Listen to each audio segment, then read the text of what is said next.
ESPN welcomes you to the following presentation of the National Football League. Temperature in the 80s, beautiful early evening, 5 o'clock local time here in San Diego as the Packers and the Chargers, who met last year in the regular season, a 45-38 Packer win, they get set to start the preseason. And Phillip Rivers and the Charger offense will get the ball first. Outstanding kicker for the Packers, Mason Crosby, will get it going. And as with most of these first preseason games, a couple of series for the starters. Hopefully the nice drives and we get them through the first quarter. Off we go from San Diego. And those kickoffs from the 35 have meant less returns throughout last season. Same starts here as DeAndre Presley gets to touch it for the first time, and it's no return. So, John, here comes Phillip Rivers, and we talked about in countdown and earlier the numbers. So many more interceptions. He was very honest with us. He said, at times with all the injuries, I was trying to do a little too much last year. Yeah, he's obviously got to cut that number way back, but he has started 96 straight games, 4 straight 4,000-yard passing seasons. Got a lot of new supporting cast members this year. Keep an eye on left tackle as well. Mike Harris, an undrafted rookie out of UCLA because of injuries. 24 yards. 380.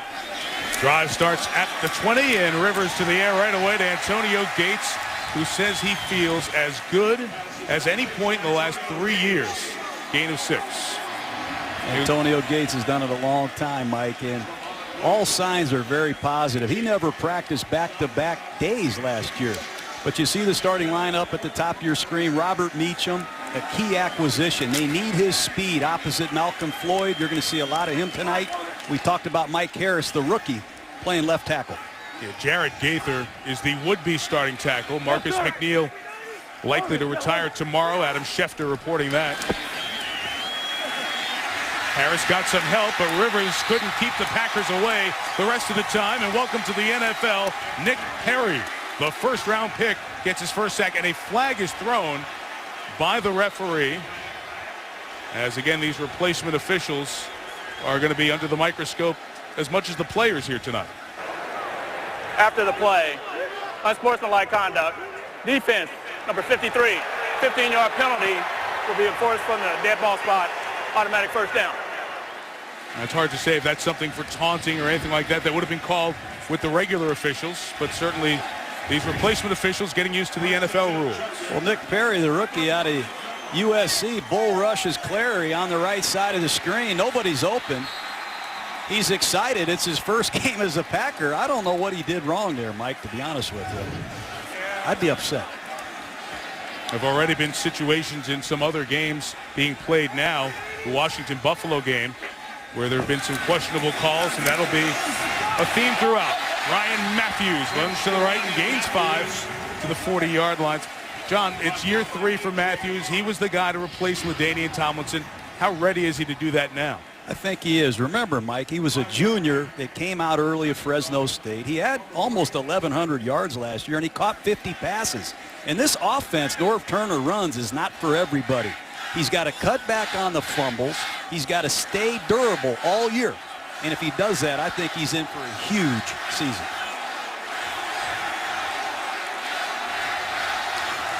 The Green Bay fans chanting, "Go Pack, go," and they're being booed by the home folk. Rivers setting up the screen. And Ronnie Brown, now a Charger, takes it shy of midfield. Ronnie Brown was almost in a witness protection program last year in Philadelphia, John, because LaShawn McCoy carried it as much as anyone in the league, but here he is in San Diego now. Well, he is 30 years old. He's wearing number 30 here. Career lows, 42 carries, 3.2 yards last year in Philadelphia, but he can catch the football. He's found life in his legs here, and he is stimulated by the fact that Norv Turner knows how to use running backs in the passing game. Come to me.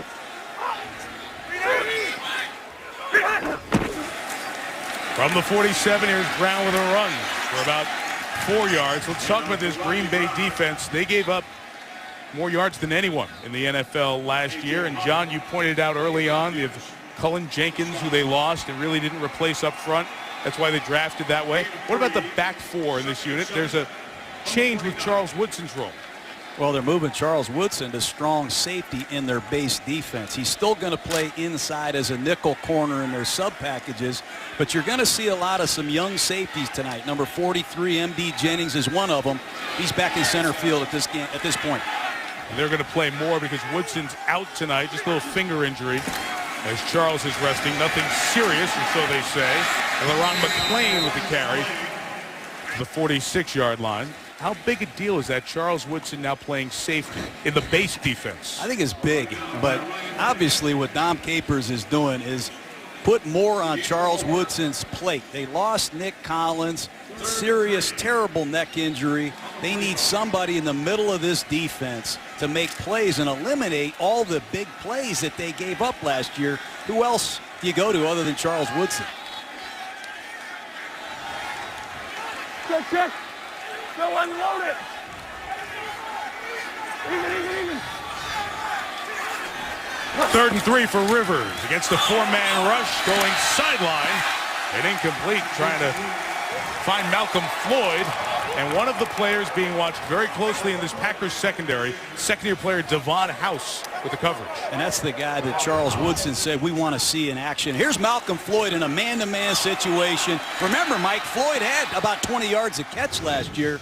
So far, so good for Devon House, and they need him to step up at right corner. They have really struggled with Sam Shields, Jarrett Bush. They need somebody to really deliver at right corner. Randall Cobb, rookie year, great impact as a return man. Mike Cyphers, outstanding punter for the Chargers. It's one that dives inside the 5 and is down just outside the 2-yard line. Sharice Wright down there for San Diego. So a long field for the MVP of the NFL, Aaron Rodgers, on the field when you come back. This ESPN NFL preseason special is brought to you by Bud Light. It's the sure sign of a good time. Here we go. Second drive of this preseason opener in this great military area, San Diego, California. Chargers picked up a couple of first downs, and now these Packer fans on the West Coast get to see the MVP of the National Football League. Aaron Rodgers calls this area home in the offseason. Lives in Del Mar, not too far from here.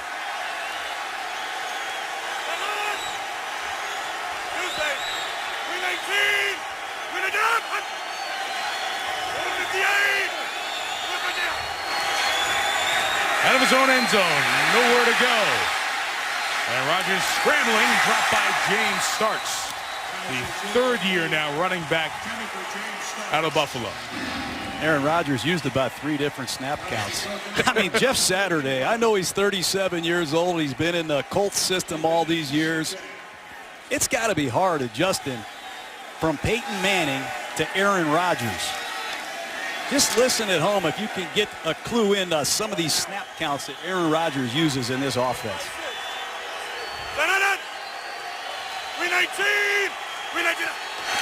Goes quick that time. Here comes Starks to the right, just past the 5-yard line for a gain of a couple of yards. We mentioned it, John, second in the history of the NFL in points scored. Only the New England offense of 07 scored more than the Green Bay offense this year. And most of the key players are back, especially Mike McCarthy's great receiving corps. Just keep an eye, Mike, at left tackle tonight. Marshall Newhouse is out. Derek Sherrod out. They've moved Herb Taylor, who has one NFL career start, over there to the left side. I'd be concerned a little bit if I was Mike McCarthy early in this game, especially against Antoine Barnes at the bottom of the screen. Barnes had 11 sacks last year. Taylor's number 72. Rodgers got rid of it quick in the first down to Tom Crabtree at the 15-yard line. Crabtree in his 3rd year. He has 10 receptions in his first 2 Packer seasons. And that's really San Diego's Achilles heel last year. They were last in football on 3rd down defense. They have Green Bay backed up inside their 5-yard line on a 3rd and long. They go with a zone blitz. Rodgers reads it, hits his hot receiver. San Diego must improve their 3rd down defense. Flip. 319. Rodgers sees the defense, adjusts the play, and a sideline pass incomplete with no Jordy Nelson there. Well, you mentioned, John, how bad the defense was. Defensive coordinator was Greg Minuski. Greg's now the defensive coordinator in Indianapolis, where Chuck Pagano's the head coach. That's John Pagano. He was the linebacker coach here, Chuck's brother. He's now the defensive coordinator, trying to clean up that stat that you mentioned. Worst third down defense in 16 years in the NFL. And they really struggled with teams that use spread formations like Green Bay. This will be a great challenge for them tonight. They need to gain some confidence in this preseason. Starks on the shotgun run, gets 3 to the 19-yard line. 15-year veteran Takeo Spikes and Donald Butler in his third year, the linebacking core making the tackle. So it certainly wasn't all scheme, the issues on third down. It was some personnel. So where have they upgraded in your mind? Well, I think they're going to be better rushing the passer, there's no question. With Melvin Ingram, if they can get Larry English back from an injury, Sean Phillips back from an injury, they'll be better. But to do that, they've got to go out and prove it. When you look at the names in that secondary, including former Packer Atari Bigby. He was in Seattle last year. He's trying to stop that turnstile at the strong safety spot for San Diego. 3rd and 5, Packers show pressure, and Rodgers throws complete for the first down at the 37-yard line. That's why Payson throwing James Jones out of bounds. Well, Aaron Rodgers uses his dummy snap count. He smells out the blitzes. He sees the rotation, and James Starks comes right across the backfield and is going to pick up the blitz coming from your left side. But Aaron Rodgers uses snap counts to gather information. Look at him. Let's go Mike Wright, Mike Wright. Hey, go pick up that blitz, and Starks did a great job. 27, Starks put it on the ground. Loose football, and now the replacement officials will get in there, and let's see if they call it a turnover. On the field, ruled a turnover, and San Diego scraping at the bottom of the pile. That's another part of this. You guys got to get in there and get the bodies loose to dig them out. And it is Charger ball. So Starks fumbles, and again this year a new addition to the replay rule is every turnover is going to be reviewed. But on the field, that bottom of the pile recovery given to San Diego is hard to change over. Atari Bigby comes up with the recovery. 50, single line. From the Green Bay 26, going to keep it on the ground with Ronnie Brown to the 23-yard line. I'll use that per diem in San Francisco and Oakland when we go up there on Monday night. And the Packers shake it up, a Packer defense that gave up a record number of pass yards, 27 completions of 30 yards or more, and the largest decline in their sack total and the rate of sacks from 2010 to 2011.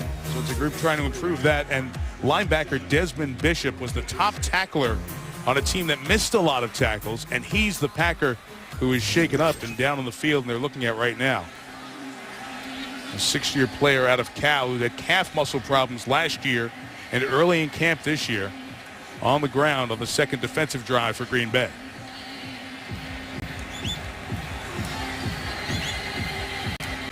Back at it in a few days. Week 1 of the preseason will wrap up with the Cowboys and the Raiders. We'll be in Oakland to see Tony Romo and Carson Palmer and company coming up 8 Eastern for the pregame Monday Night Countdown an hour before in a few nights. John, this is an awful sight for the Packers and their fans. No weight being put on that right leg by Desmond Bishop, the right inside linebacker.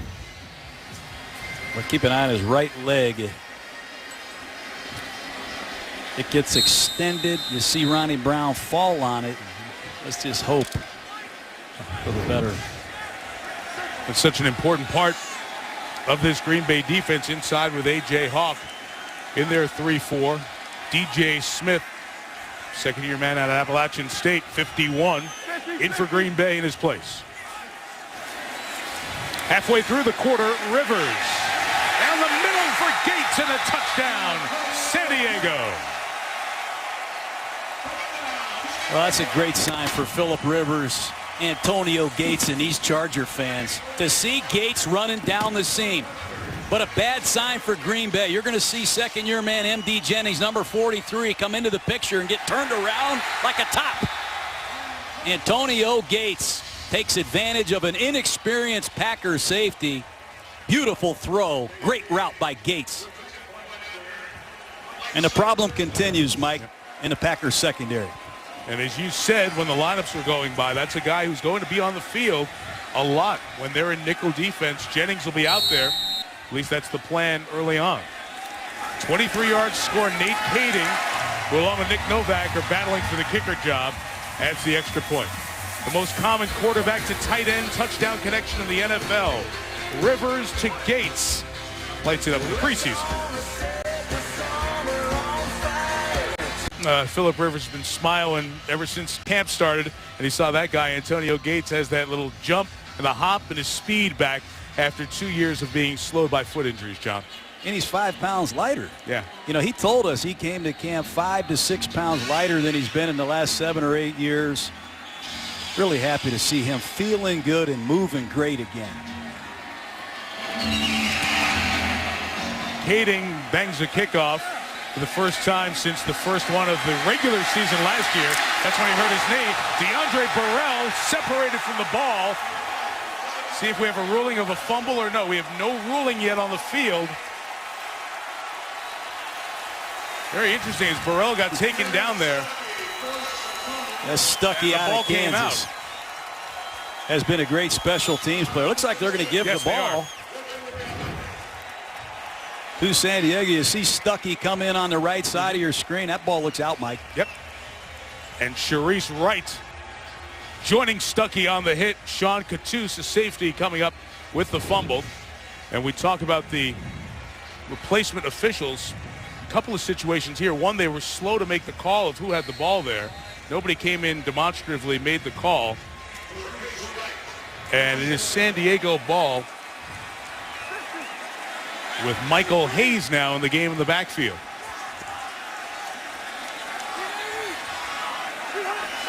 From the 17, and there is Hayes, who has opened a lot of eyes in camp here for a couple of yards to the 15-yard line. Let's go down to the field and Lisa Salters. Hey, Mike, an update on linebacker Desmond Bishop. They were working on his right knee. You saw them taking him back on the cart to the locker room. We are told that he is done for the day. Mike? Okay, Lisa, thank you. So a couple of early injuries here on both sides. And that one for the Packers is to kill him.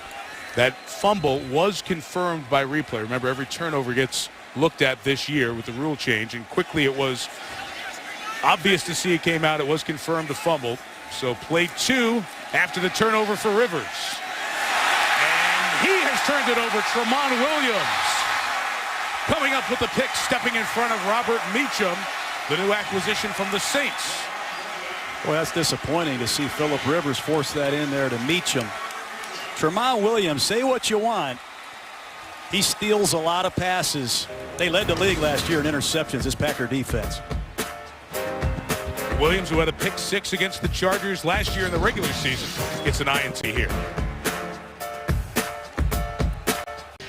Well, Philip Rivers said, I need to throw completions and stop with the turnovers, the interceptions, most in his 6 full years as a starter, and he throws one there, trying to hook up with his new receiver, Robert Meacham.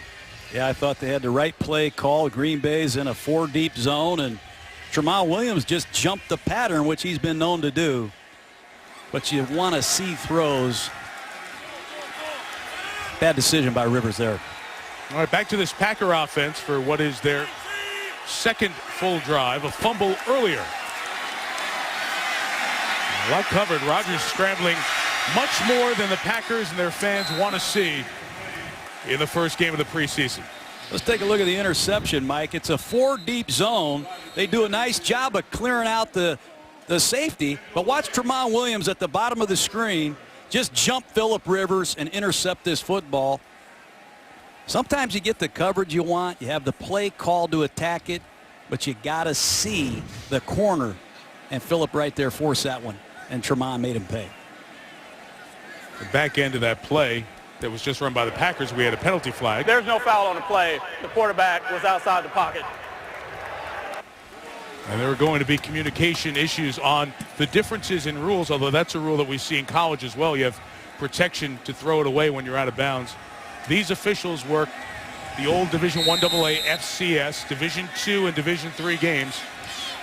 And Carl Johnson, the league supervisor, vice president of officiating, is over there talking to the line judge, Shannon Easton.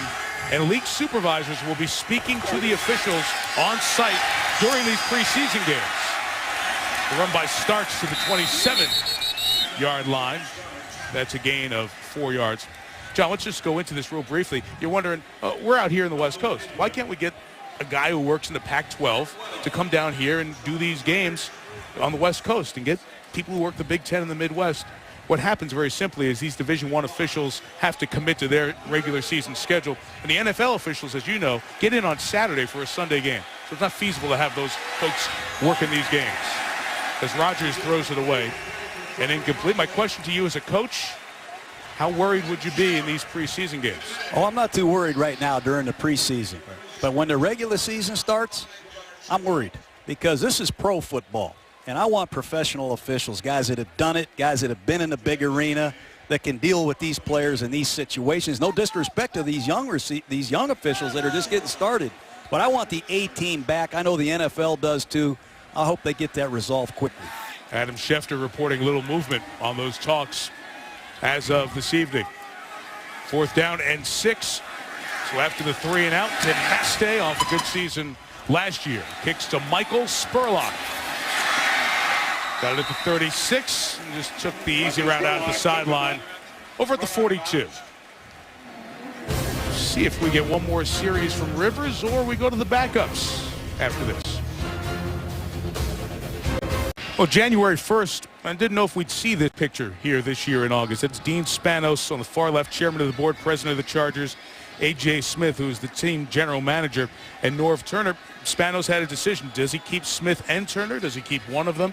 Choosing to bring everyone back. There was some input. Key players like Phillip Rivers and Antonio Gates. Rivers especially went to Spanos and said, keep Norv. The locker room really likes our coach, even though we've gone 9-7 and then 8-8. So he asked A.J. Smith, the GM, be more aggressive in free agency. He has been in concert with Norv. That's why it feels a little different around here this year, John. Look, they've won a lot of games. A.J. Smith, he wins one more division title here. That'll be 6. That'll be more than any other division or titles that a GM has won here. And Norv Turner has won more games from a percentage standpoint than any coach in Charger history. So there are some positives. Norv 49-31, but there the rookie Michael Hayes fumbled the football, and a turnover fest continues as A.J. Hawk, who hasn't made big plays, makes one there for the Pack. Every time I say something nice about San Diego, something bad happens. But I want to go back on that point.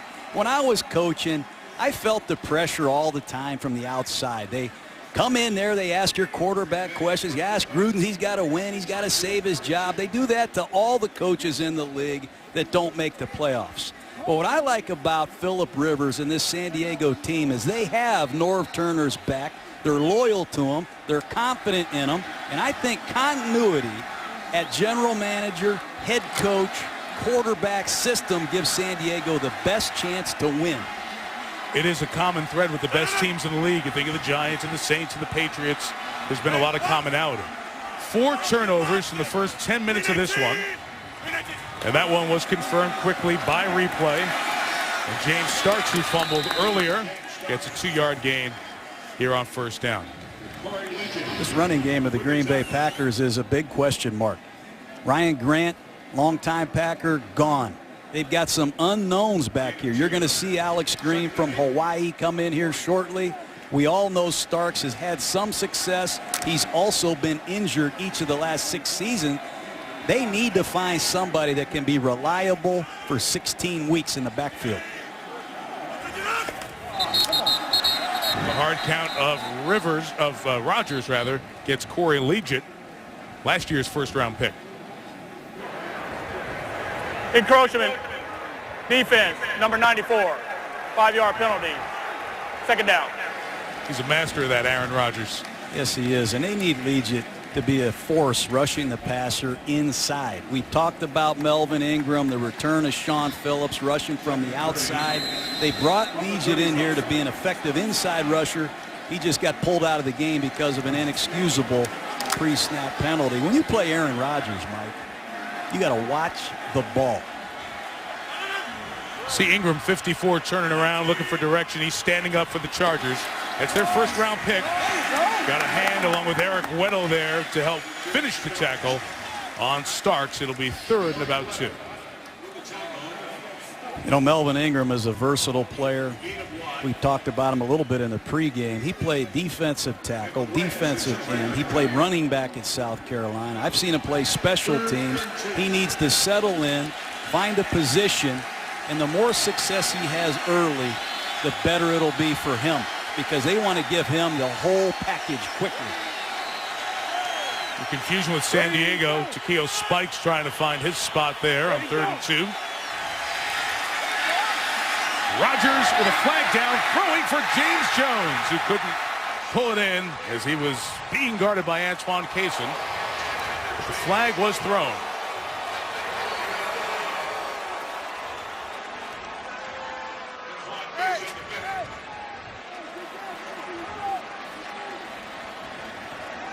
You see a holding flag, and the referee letting Norv Turner know it would be 4th down if you don't take it,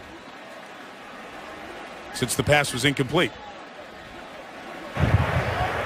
Aaron Rodgers. Offense, number 72. Penalty is declined. 4th down. They were holding the first-round pick out of South Carolina you're just talking about. Well, that's Herb Taylor. Pressed into service at left tackle. Good call by the official. You know, in these short yardage situations, you get a lot of man-to-man in pro football. And Aaron Rodgers loves to take shots, just as he just did there. Don't be surprised if he does it again. I think the line judge, Shannon Easton, the female official working the game, was the one who saw that hold and threw the flag. Going for it on 4th and 2. Ingram got right around the left tackle Taylor. It's an interception for Antoine Cason. 5th turnover of the game. Flag down on the return as a hit was made by the Chargers, blocking one of the Packer would-be tacklers. But the first-round pick, albeit against a free agent who's only had 1 NFL start, still making his impact felt. I really like this kid coming out of South Carolina. If I were Mike McCarthy, I'm sure he's thinking about pulling out Aaron Rodgers, because Herb Taylor can't handle the speed of Ingram. Interesting here is B.J. Raji getting on Quentin Jammer's case, and the yapping going on between these two teams who don't see each other very often. I saw Aaron Rodgers on the ground at the end of that play. I don't know if that would make me mad if I was a Green Bay Packer. I don't know if that's what he was reacting to or not. And we had a flag on the back end there on that return, and now the officials will gather and sort that out. This is what we expected with these new officials. A lot of conferences. During the return, blocking the pass. Return team number 26. 10-yard penalty, 1st down. So the 5th turnover in the last 4:26. Credited to Cason for the INT, but the pressure by Ingram forces it out quickly. Well, take a look at him working against Herb Taylor. He has that low center of gravity. I think Ingram can beat you with speed. He can bull you. He's got that perfect size I like. Excellent rush. And then there's the flag that was thrown on the return. It was the hit made by Ingram. And there you saw Rodgers back there right around the 30-35-yard line. He got knocked down to the ground as well. And as you said, I've seen Aaron Rodgers scramble, throw balls away, and get hit enough that I've seen enough. I have seen enough tonight. It's a long flight anyhow. I know he's okay. New quarterback. Welcome to the NFL. Garrett Lee comes in. Garrett Lee for the first time for San Diego. You know Lee from the LSU National Championship game. He was the guy that we kept wondering, what is Les Miles going to put him in? LSU couldn't scratch. They couldn't do anything against that great Alabama defense. Jordan Jefferson stayed in. Lee never got on the field. He's a guy who did start the first 9 games of last year for the number 2 team in the country. Threw a couple of interceptions in the regular season game against Alabama, was replaced by Jordan Jefferson, and really didn't see any significant action after that. Seeing pressure as he throws his first NFL pass, incomplete, intended for Ronnie Brown. Well, here's Jarrett Lee. He's pressed into service. You know, you say Whitehurst is out. He got hurt. We got to go with Jarrett Lee. He's learning a new system. He had some success, Mike. They were 9-0 at LSU at one time. The kid won 14 games for the LSU Tigers. He has the ability to throw the football. Here he is in the red zone. Accurate. He's got deep ball accuracy, and that's what Norv Turner likes about him. He can throw the vertical game that San Diego's known for. You mentioned Charlie Whitehurst is the intended backup. He has a knee injury. He'll practice again soon. But the pass by Lee is complete. They're going to be shy of the first down for Michael Spurlock. Here's Whitehurst, who was here, then went up to Seattle for 2 years. Remember, he started that game that they needed to win the division a couple of years ago against St. Louis. He comes back. Billy Volek didn't return as a backup quarterback here because of financial reasons. Let him go. With Whitehurst out, they've got Jarrett Lee, who was to be the developmental number 3 guy, at number 2 here tonight.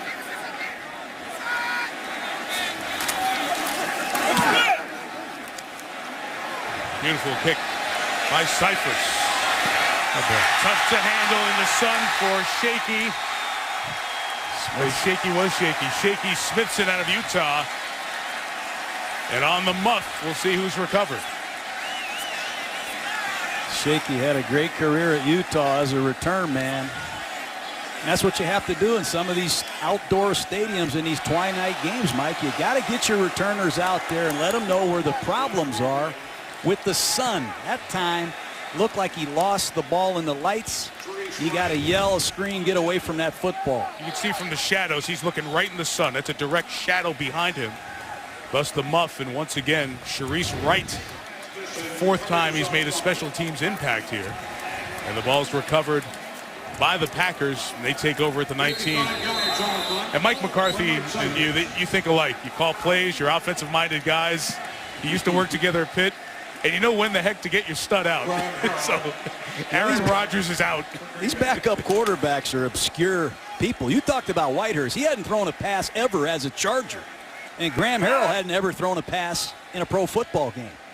Lot to prove tonight. Yeah, Graham Harrell, 26-year-old out of Texas Tech, hands to Alex Green, gaining just a half yard. Let's get an update back in the studio with Chris Berman. Chris? All right, Michael, you're turnover fast, but this is not what Andy Reid wanted to see. Home against Pittsburgh. Michael Vick throwing, and his hand hits the helmet of his center, Jason Kelsey. He's out.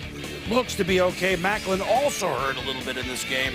Steelers lead the Eagles 13-0 in the city of brotherly love in the second quarter. All right, Chris, thank you. So, big concern of these preseason games, get your best guys through healthy.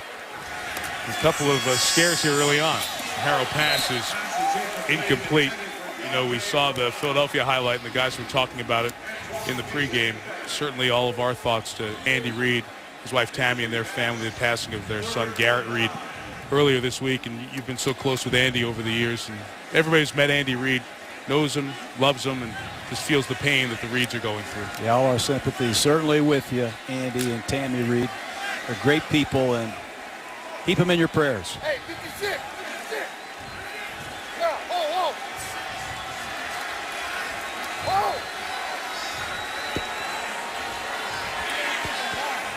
3rd and 9 for Graham Harrell. And that pass is incomplete behind the intended receiver, Randall Cobb. That's 2 throws. 2nd down, he misses Burrell. The timing isn't there. That time, ball thrown behind his slot receiver, Randall Cobb. Mike McCarthy has put countless hours into Graham Harrell. This is his latest project, Mike. He spent years in the offseason getting this young man ready for a game like this. A little jittery early. Needs to calm down. Hopefully he does the next series. Nastay with the kick. 61 yards. Michael Spurlock takes it from the 19. He's got some room as he gets it back to the 39-yard line, a return of 20. Yeah, you're classic. We were at a Chargers practice 2 days ago. You point at me, you say, 87. You know that guy? Spurlock. Yeah. And then what do you ask me? What is he known for in the NFL?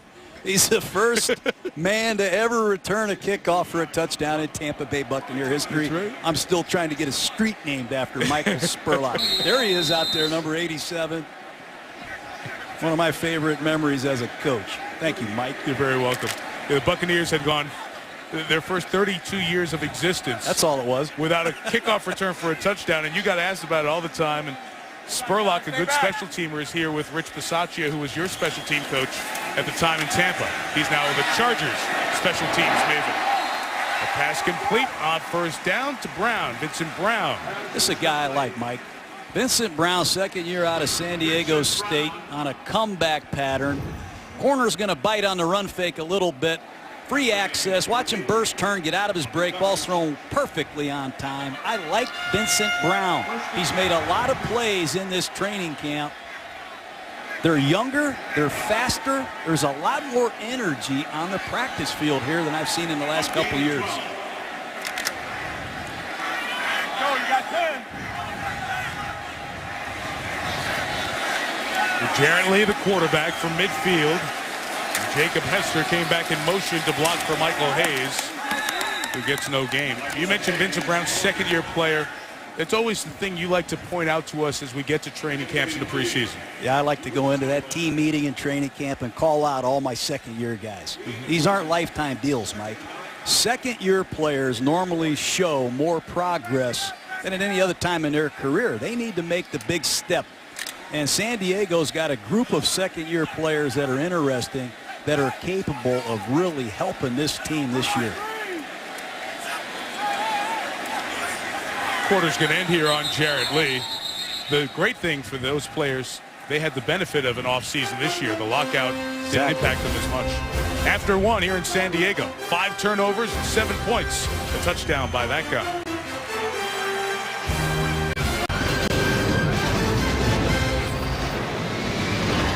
Quarter number 2 in San Diego. We get our season started here. A special Thursday edition of Monday Night Football. Mike Tirico, John Gruden, Lisa Salters with us on the sideline all year. Who is that? Is that Doug Flutie? You know what he told us? He came in the booth before. Doug will be 50 years old. Hard to believe. Isn't that incredible? He looks great, doesn't he? Say why Doug's here in a second as Lee hands off to Michael Hayes. Gains a yard and a half or so. Doug lives in Massachusetts on a regular basis. Of course, he played here for the Chargers. He also has a home down in Florida, but his daughter is a cheerleader for the Chargers. She was a cheerleader for the Patriots last year. And Doug said his wife and his daughter were a nervous wreck today. And here's Doug coming to the game all calm and relaxed. What a story Doug Flutie is. He gave all us 5'9" quarterbacks a lot of hope back in the day, Mike. And all us 5'7" non-quarterbacks, right. too. 3rd and 8 for the 6'2" rookie out of LSU, Jarrett Lee. Pass is caught. Just the right height there as it's complete to Taylor Embry on the sideline. Embry, a rookie out of UCLA. 10-yard penalty. 3rd down. Flag will come back for holding. Let's go back and look at Jarrell Worthy, number 99. You're going to see a stunt. The tackle in the old TE stunt. Mike Harris shows off his long arms. They need a lot from Worthy. But so far, I'm really impressed with Harris. 2 young guys that are playing key positions tonight. Harris got the start at left tackle. Jared Gaither out. Remember, they had problems with Marcus McNeil getting hurt last year. He's on his way to retirement. Gaither came in after he was waived by Baltimore. Did well to hold the fort for San Diego. Got a 4-year contract out of it, but again in the preseason, muscle spasms, back issues, he's out. Lee checking it down. Here's Curtis Brinkley with the catch, and just 2 yards as DJ Smith, in for the injured Desmond Bishop, forces 4th down. Nice play by DJ Smith, 2nd-year player out of Appalachian State. Another 2nd-year guy, Mike. Tell you, they show the most improvement. 2nd-year players. They come in as rookies. They're like, wow, what kind of league is this? A lot of long meetings, a lot of long days. They get into a routine. They show the most improvement in their 2nd year. Good play by DJ Smith. 2 punters in the San Diego camp. Robert Malone kicking here. Doesn't figure to push Mike Cyphers, one of the best in the league. Kick it to Burrell, who's tackled at the 15-yard line. DeAndre Burrell getting a long look as a returner for the Packers. Hit by Darryl Stucker. 7-0 San Diego. CSPN NFL Preseason Special is brought to you by Premium Rush, in theaters August 24th. Back at the home of the Chargers here in San Diego, 7-0. Turnover-filled, very sloppy, to be honest, opening quarter for 2 teams that pride themselves on offensive execution. And those are the strengths of both of these teams, their offense this year. Aaron Rodgers back up, Graham Harrell for his 2nd series. And Alex Green from Hawaii with the gain of a yard. John, we had talked about 2nd-year players. Here's another one in Green who had reconstructive knee surgery in the offseason. Interesting back. He's the most explosive, I think, of this Packer group. Big. Had a very good career, 2-year career at Hawaii. Averaged almost 8 yards a carry. Good hands. They want to see a lot of him in this preseason. Biggest concern with Green is how's he handle blitz pickup. You're going to find out right here. Harrell directing him to the right spot. 2nd and 9. Sharice Wright with the blitz off the corner. And the hot receiver was Randall Cobb, taking it to the 28-yard line. So, John, Harrell comes out of Texas Tech, and he put just these eye-popping, ridiculous numbers, multiple NCAA records under Mike Leach. But Cliff Kingsbury put up big numbers. And for a year, B.J. Simons and Sonny Cumbie, those are the names of those Texas Tech guys. Harrell's been in this system a few years. Does he have a chance to detox out of one system and be in a pro system now? I think he does. You know, Mike Leach has done a great job. We'll get into it after the snap.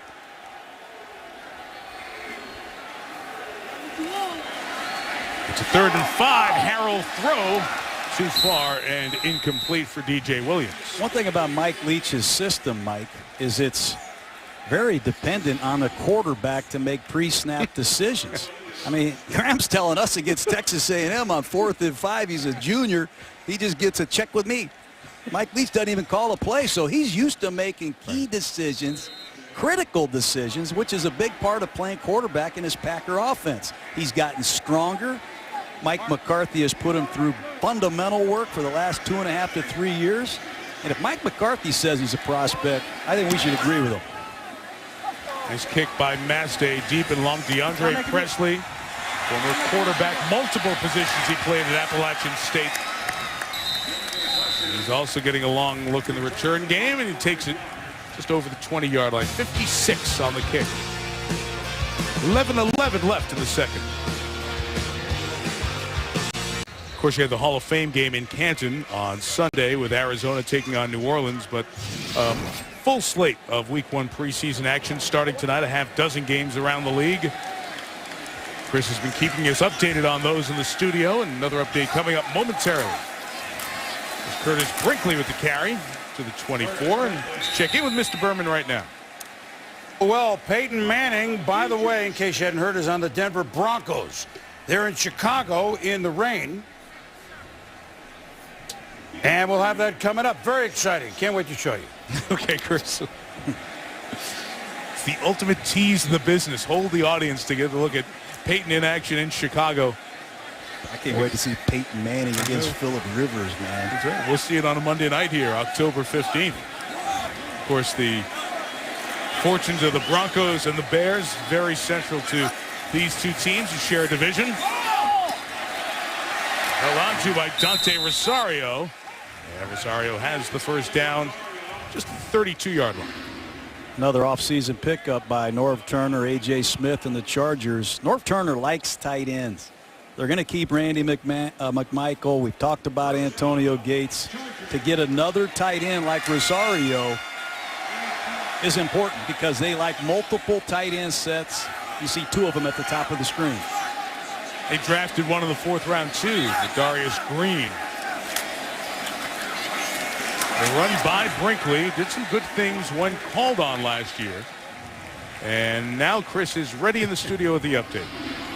Well, I just didn't want you to think we were lying here, Michael. So Peyton Manning, 3rd and 17 in Chicago, where it was raining, to Eric Decker. That's a first down.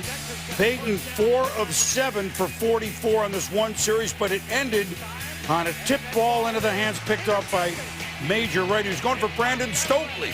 So they're together again in Denver, 3-0 Broncos. The old slot machine, the nickname that he earned for being such a good slot receiver. Devon House comes in and submarines Brinkley. Good takedown by the corner. The second time we've called the name of House here tonight. Very good play. You know, as a corner, a lot of people talk about coverage ability, and rightfully so, but you have to be able to tackle in pro football nowadays. This is an excellent job by House, beating a receiver's block, forcing the run, and making the tackle. That's going to help his status. Will Vincent Brown enjoy that portion of the film? No, he review? won't. Charlie Joyner will not like that, the receiver coach of the Chargers. 3rd and 8 for Jarrett Lee, and the LSU rookie throws the first down. Spurlock on the run. Michael Spurlock with one flag down at midfield. No flag came down on what would have been a horse collar if Anthony Levine of the Packers could have pulled down Spurlock. It was Jarrett Bush, I should say, 24. It would be 45 yards if it stands.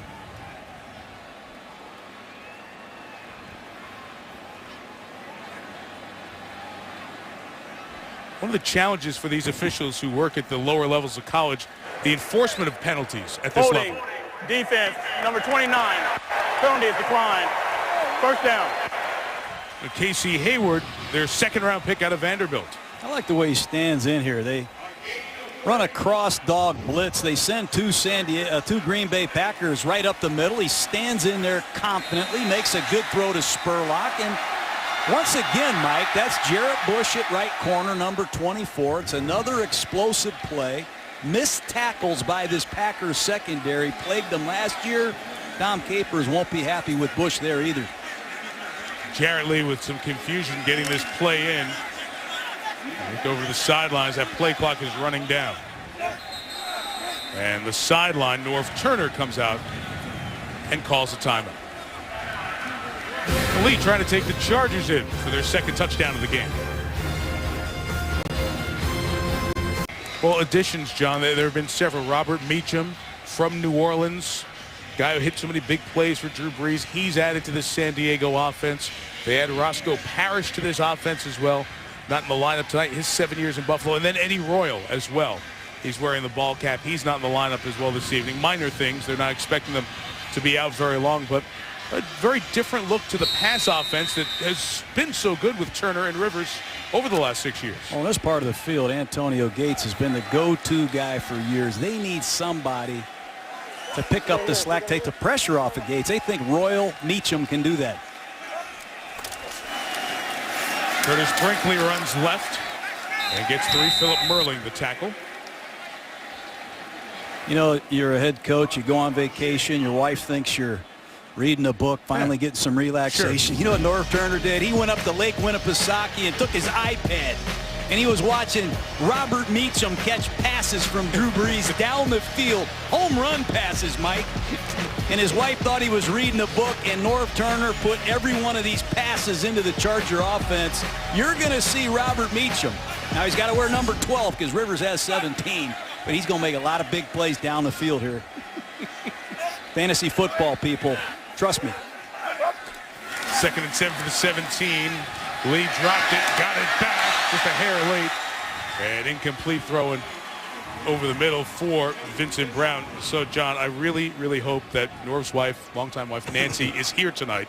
And didn't hear you rat him out that he was on the iPad at the lake watching the Robert Meacham every throw from the last 3 years. Not only that, Meacham comes from Sean Payton's West Coast offense. He's got to learn this digital thing that Norv Turner runs here. And it's chaotic. It's different for Meacham. He doesn't understand it yet. It's a work in progress. But just getting acclimated to the language is tough sometimes for these veterans as they change teams in free agency. 3rd and 7. Jarrett Lee's converted a few, but not that one. As it's incomplete, trying to swing it back towards Taylor Embry, and we'll have a field goal attempt coming up. You know, a minute ago, I said Jarrett Bush missed a tackle. I think it was Casey Hayward right here, their 2nd-round draft choice. Here's Hayward redeeming himself at right corner. You see him working against the rookie Embry on a little hook route. Embry might have got away with a little push-off there, but they need Hayward to come in here and give them critical snaps at corner, whether it be outside or inside. They like him so far in training camp. I mentioned Nate Kading got hurt on the opening kickoff last year. Nick Novak came in, had a great start. Missed a couple of big field goals in the games against Denver and Kansas City. But he's back in camp. A 35-yarder hits the upright and does not go in. So in a kicking battle with Kading, who's been a long-time star here in San Diego, that doesn't help Novak's cause. Halfway through the 2nd quarter, I'm sure he has a satellite dish on that little speedboat there, able to keep abreast with the Chargers preseason opener. Great area downtown. Petco Park is downtown now, the baseball stadium where the Padres play. Still the continuing conversation of if the Chargers and the city will be able to get together to get a stadium going. Nothing very hot or new on that front. There's a lot of folks hope that this team stays here in San Diego. Graham Harrell from the 25 on the play action. His pass is incomplete. Let's go down to the sideline. And Lisa Salters has a guest. Thank you very much. I have Philip Rivers with me. Philip, thank you for joining me. One of the first things that you talked to me about the other day was your 20 interceptions from last season. What happened on that interception in the 1st quarter? Well, we threw a touchdown too tonight, but I'm going to get to that. I'm going to get to no, it. but it's you just got to know who you're playing.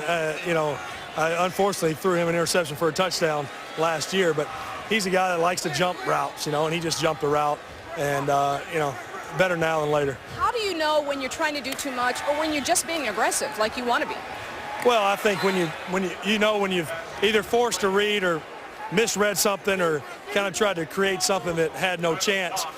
As far as the coverage goes, Meach was the right guy for that play, but he made a good play. But we didn't really get in a rhythm tonight.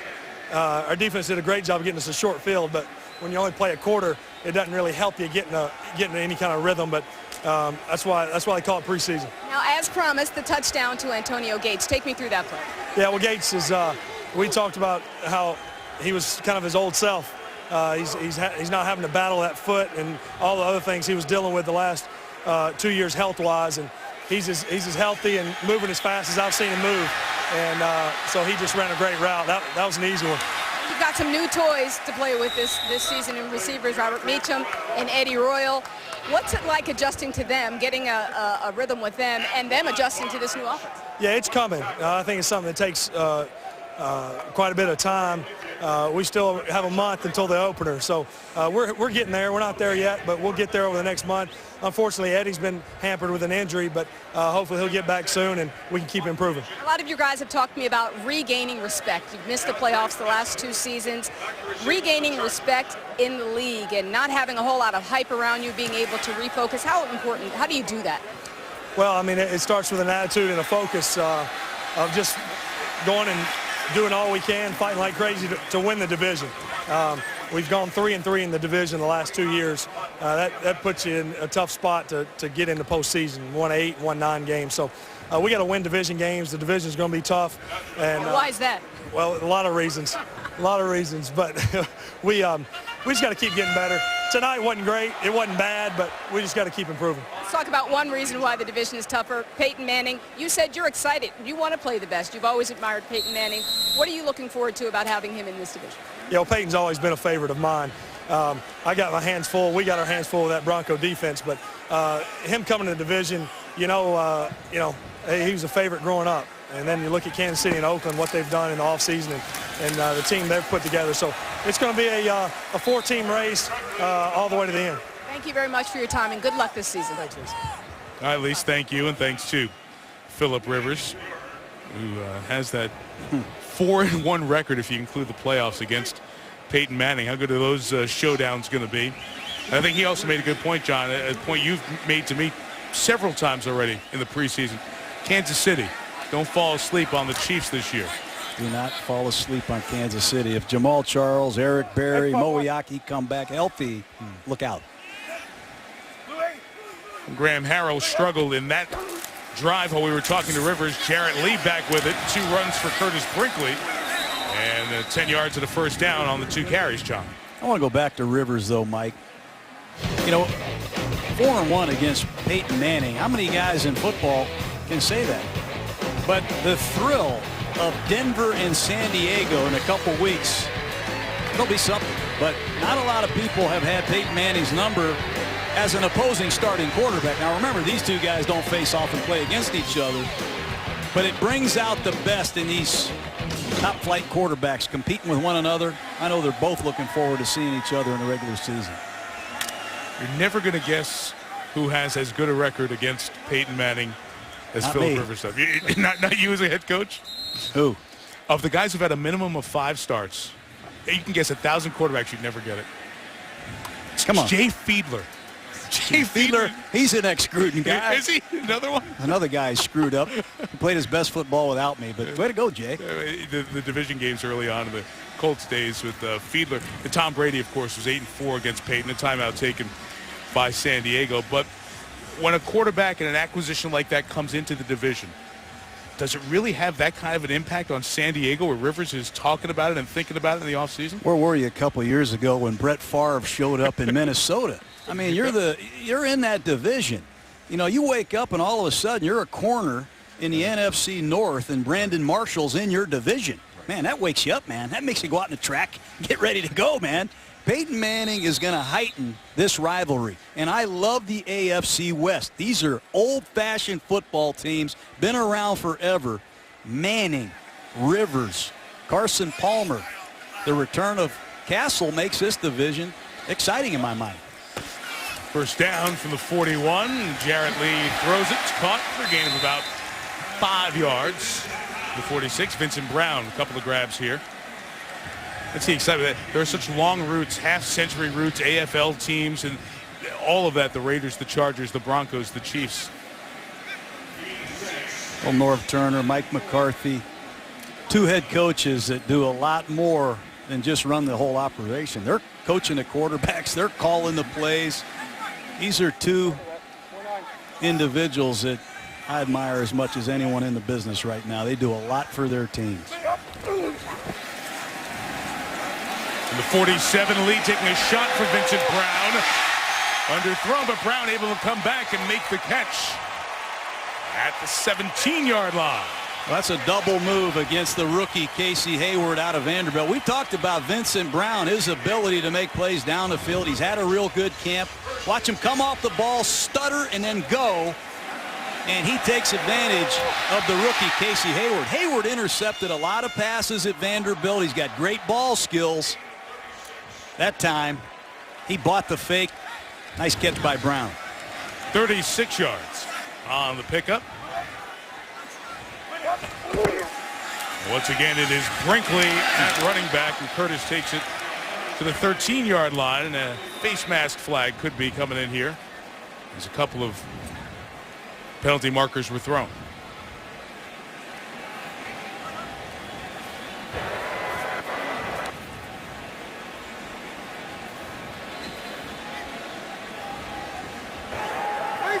Holding.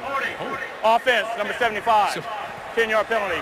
First down. Somebody down there with the Chargers with me trying to sell the face mask instead. It's a hold. You were talking about these guys. Both walk around carrying the play sheet when the game kicks off. Hard to do. You know, Mike McCarthy did it the hard way.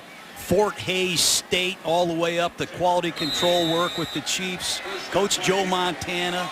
Norv Turner, he's been around forever calling plays. They've adapted not only with all these rule changes, but with offensive football, shotgun formations, multiple receiver sets, expansive game plans. And just look at the results. The 27, Lee looking downfield, down the middle. It's Brown. In for the touchdown, Vincent Brown. Hey, Vincent Brown's going to make Eddie Royal get healthy in a hurry. He really stuck out in training camp the couple days I watched him. That time it's a post-corner combination. Watch Brown run to the post. Rosario's going to run to the corner. Excellent throw by Jarrett Lee and another missed tackle by a young Green Bay Packers safety. Number 42 looked like Morgan Burnett. Got a wrap tackle right there, but Vincent Brown. Excellent finish. Big night tonight. Yeah. That other rookie in the secondary, Jerron McMillan. Another guy that they're looking at. Also missed the play there. Extra point added by Nick Novak. Credit Jarrett Lee. He has looked better than Graham Harrell here in the early portion of the backup work for these guys. And Lee is truly ticketed to be a number 3 quarterback. Absolutely. You know, when Charlie Whitehurst gets hurt in practice, they don't call off practice. And Phillip Rivers can't take every rep. So Jarrett Lee's taking advantage of his reps, and it showed in the game. But it's going to be a post route right here by Vincent Brown and a corner route by Rosario. And it's just a well-read play right out of the fake. You see Jarrett Lee look down the field. He sees the safety in the corner and makes a good, accurate throw, and it's all Vincent Brown after the catch. But so far, Jarrett Lee has handled pressure. He's made good throws on third down, and he's really been helped out by his second-year player, Vincent Brown, from right here in San Diego, Mike. Former Aztec. Vincent Brown's had a big night. Good for him. Yeah. San Diego State's got his degree, actually, in the offseason this year. And you know Jarrett Lee saying, I could have done that against Alabama in the championship game. Probably what LSU fans are saying. Man, I told you we should have put him in there. Yeah, poor Les Miles. Stop it, guys. How about that whole clicker thing? I'm getting better at it. That was on the bus. We'd watch film with you. Now you've brought that to the game? Well, it's my 4th year here. It's my senior year. They want to see me develop too, you know. I got a long way to go, Mike. You only get a few a game, right? We can't wear everybody out like you do us on the bus. And I go back to Norv Turner. That post-corner combination off of play action, I bet he's made a lot of money with that pattern, especially in the red zone fringe, right outside the 20. Look at him. Phillips saying, don't show that too much more in the preseason. Save that for the regular season. Nick Novak is kicking off. DeAndre Burrell going to take it from 4 yards deep for the Packers. A nice return by Burrell, just shy of the 30-yard line. You know, John, we mentioned it earlier. Would Norv Turner be back? Cattouse made the tackle, and Norv's over there. He's showing a little bit of fire, too. And you asked him because you've experienced it, as you said. When you struggle, they're asking everybody around you, about your job. And he said, if I was 39 or 41, maybe it would impact me differently. I'm 60 now. I've been around the block. I've been fired a couple of times. I totally get it. But I applaud them for this. Who would have made Rivers and Gates and this offense hum the way it has under Norv? They felt nobody. He still had the locker room. And they make the choice to keep him. Will it work? I don't know. But I applaud the Spanoses and their decision to keep Turner one more year, at least. DJ Williams with a gain of 5 to the 35. You make a great point, and I want to go back quickly here to San Diego's pass rush. They went out, tried to improve it by getting Ingram. Here we are in a 2-minute drill. Watch Ingram beat Datko to the inside, little outside-in move.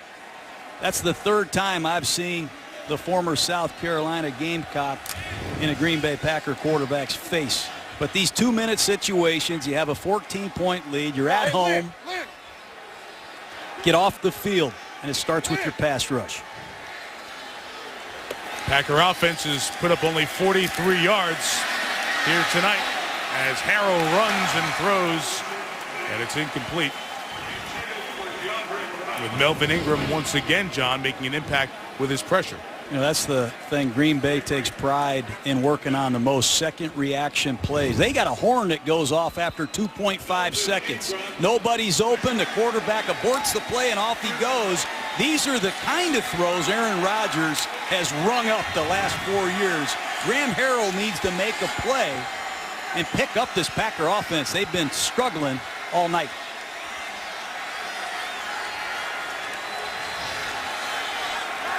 Same guy, same guy, same guy. Sharice Wright, who came on a corner blitz before, showing it again. They called it out. It got picked up by Alex Green, and down the middle, complete for the first down. DeAndre Burrell into San Diego territory at the 38. That's a great sign. You burned us on that. We recognized it and took care of it.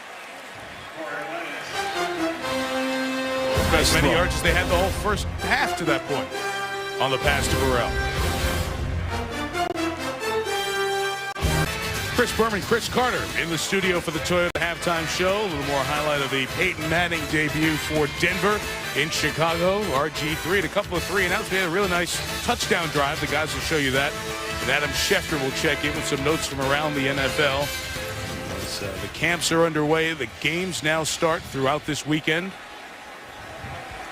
And before you know it, the games will really count. Already for Green Bay, just a bit of disappointment in this game, and who knows how significant it will be with that Desmond Bishop injury that we saw on the second drive, their linebacker.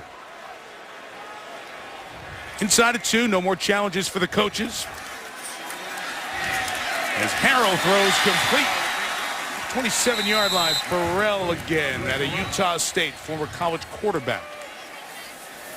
Harrell, a couple nice completions. He's got the Packer offense on the move. No reason to jump the ball in a 2-minute drill. You've got timeouts and plenty of time. Hey, 57. Rock. Burrell, a guy who John mentioned is a real chance to make this team as a 6th wide receiver. Underneath, Cobb to the 6-yard line. Randall Cobb. That's what I'm talking about with Graham Harrell. He saw double bump and run coverage late in the snap count. He made a hand signal out there to Cobb, who ran a sharp slant, balls thrown perfectly. Harrell sees the coverage. That's just great recognition. Nice subtle hand signal. He's got the poise to make the good, sharp, accurate throw. He's had a pretty good mentor these last couple years in Aaron Rodgers. He looked like A-Rod right there.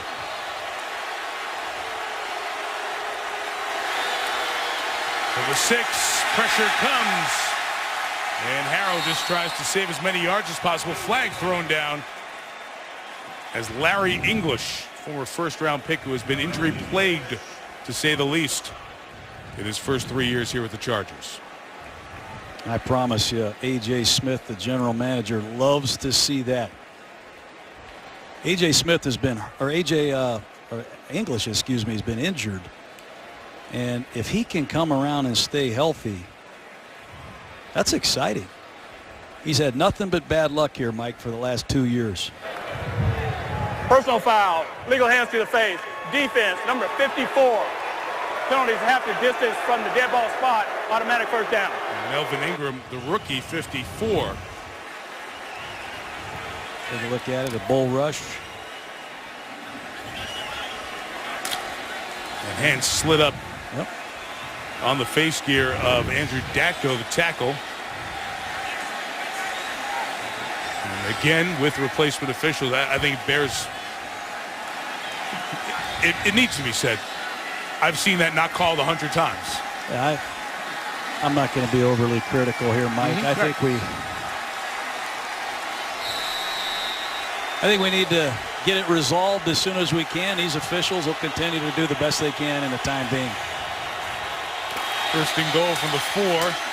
It's Green up the middle, less than a yard. 38 seconds left. Timeout taken at 37. I think that's Jonas Mouton, second-year linebacker out of Michigan, number 57. Missed all of last year with an injury. Here's another Charger. English hasn't done much here. We've talked about that. Mouton hasn't appeared yet on a regular season game.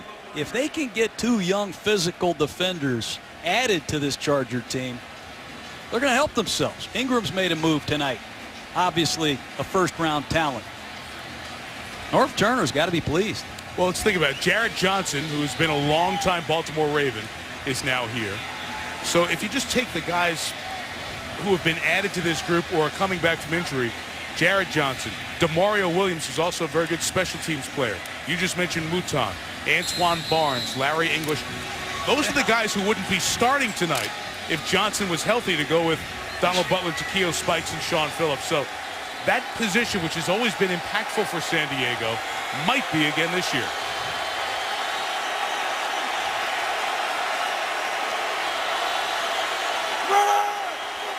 Second and goal for Harrell. And it's a touchdown. Randall Cobb out of Kentucky. That's a nice drive by Green Bay, aided by the penalty on Ingram, but it's a sprint to the right. You have a right-handed quarterback, and Randall Cobb makes it happen in the slot. Another second-year player. You see Randall Cobb break to the outside. Burrell, number 19, you could say ran a nice natural rub there. A lot of people call that a pick, but good design, good play selection, well executed.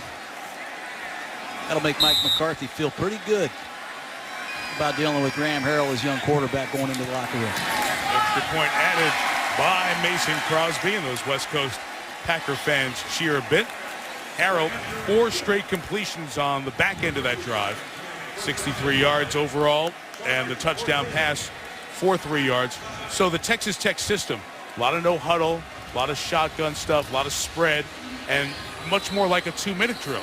He looked much more comfortable when we got into that than he was everything else, right? Yeah, he did, and I can really credit Aaron Rodgers. After listening to Mike McCarthy, listening to Graham Harrell last night, he comes to work every day and listens to Aaron Rodgers. Aaron Rodgers has opened up, helped groom all these young quarterbacks. Not a lot of guys would do that, Mike.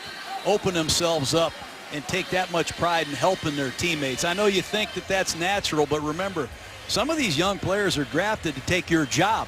Well, it's hard to help these guys sometimes. Let's go right back to Aaron, because it's no secret that Brett Favre wasn't exactly best buddies with Aaron Rodgers and make it easy for the transition to happen. Rodgers, whether it's being affected by that or just his human nature, has been different about it and has been, as Graham Harrell said last night, like a big brother, like a coach. He's given us everything we need. Same true for the third-string quarterback, B.J. Coleman.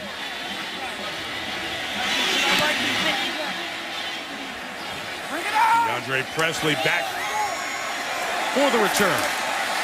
Bumped into his own man. Touchdown at the 18-yard line. We've got 2 quarterbacks who are elite guys here in Rivers and Rodgers, who both were understudies under players who turned out to be top quarterbacks as well. And Drew Brees, and of course, Brett Favre was there at the height of his great play. That's how you want to do it. You want to raise your own quarterback. You want to groom them from scratch. And you'd like to sit them for a year or 2 behind a great player. That's the perfect way to do it. And Rivers and Rodgers, no doubt, have benefited from that. But I really credit what Aaron has done. They've got a new quarterback coach this year. They got a new offensive coordinator. Remember, Joe Philbin left, took the Miami Dolphin head coaching job, so they're leaning on Rodgers' expertise, and he does a lot more for this Green Bay Packer football team than play quarterback. He's coaching them, too. Both guys were #1 picks, first-round picks, and they waited for their time. Boy, has it paid off. The Packers get the ball to start the third quarter. The Chargers lead by 7. Chris Berman, Toyota halftime show. Welcome to the NFL, Nick Perry. Rivers down the middle for Gates and a touchdown. San Diego. Turnover fest continues. In for the touchdown, Vincent Brown. It was 14-0 Chargers. Packers had a score right before the break, 14-7. Preseason game 1 of 4. Except for the third quarter, Mike Tirico, John Gruden, Lisa Salters on the sideline here in San Diego. John, you've been in these situations many times. It's week 1. A lot of these guys have put on an NFL uniform for the very first time, and most of the players on the field the rest of the way, we're not going to see when we get to the regular season. But what are coaches looking for in this second half? Well, special teams is going to be big because there's going to be 3 or 4 players that make the team on special teams. So covering kicks, protecting the punter is going to be big. But a lot of these guys are playing for life in the NFL, not just the team they're playing on, because there's scouts from all over the league here watching both of these teams. What you put on film will be evaluated by a lot of people, so every snap matters. I always remember the first game ever in the new MetLife Stadium when the Giants played the Jets, and Victor Cruz in the second half, the fourth quarter, he scored 3 touchdowns. And who was this guy out of UMass? And he hung around, and the impact he had last year. So there are guys who can legitimately make a career with what they do in the early parts of these preseason games. Yeah, it happens every year. And I want to go back to the quarterback position because these 4 preseason games, this is where it all comes together for a young quarterback's development. You have to like what Jarrett Lee did, and you have to like what Graham Harrell did, taking the Packers down to end the first half. They're going to get a lot more work here in the third quarter. We'll see a couple other young guys to finish this ball game. B.J. Coleman was the 7th-round pick for the Packers. He'll get in the back end of the game, and then Kevin O'Connell He's been around the NFL a little bit, just signed by San Diego a week ago. He's their other active quarterback. So Nate Kading will kick it off for San Diego. Not going on a direct rotation of Kading and Novak, the two kickers battling for the job. Kading hurt last year. Novak came in and did a very good job. DeAndre Burrell will take a knee, and the Packers will start the drive from their own 20-yard line. Let's go down to the sideline and Lisa Salters. Hey, Mike, well, I got a chance to chat with Norv Turner, asked him what he liked about that first half, and he said defensively, our guys, we've said we want to be improved on defense this year, and he said, I think we did that. We played with quickness, we were playing fast, we were being physical, and our first group of guys, they really did that. Also about Jarrett Lee, his young quarterback, he said, you know what, he's got a real good feel for the game, and he can really throw the ball around. He said, I think he's going to be much smoother, though, in the second half with the jitters. I said, Coach, was he nervous at all? He goes, oh, absolutely. He had the jitters in that first half. Mike? Hey, right, Lisa, thanks. Norv's been around this so long. He's seen players get that first game action. Like Mark Tyler, the running back for Green Bay out of USC. He took the play fake from Harrell, taking a shot downfield. Incomplete for Jarrett Boykin, the all-time leading receiver at Virginia Tech, a rookie with the Packers. That's what I like about this Packer offense as much as anything are the shot plays. They throw more play-action bombs than most teams in this league, and they create down the field one-on-ones. There's another throw that Graham Harrell needs to hit. You get them open deep, you got to make those throws.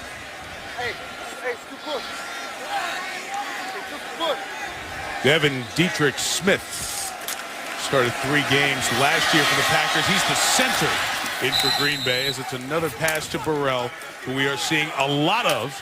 And Melvin Ingram, the first-round pick, still on the field for San Diego. Made a great pursuit play, and that's what Ingram does and has done his entire career. It's a bubble screen. Ingram diagnoses it, off he goes. Speed, effort, finish. There's a reason why South Carolina won 11 games more than any other time in school history, because of players like Melvin Ingram.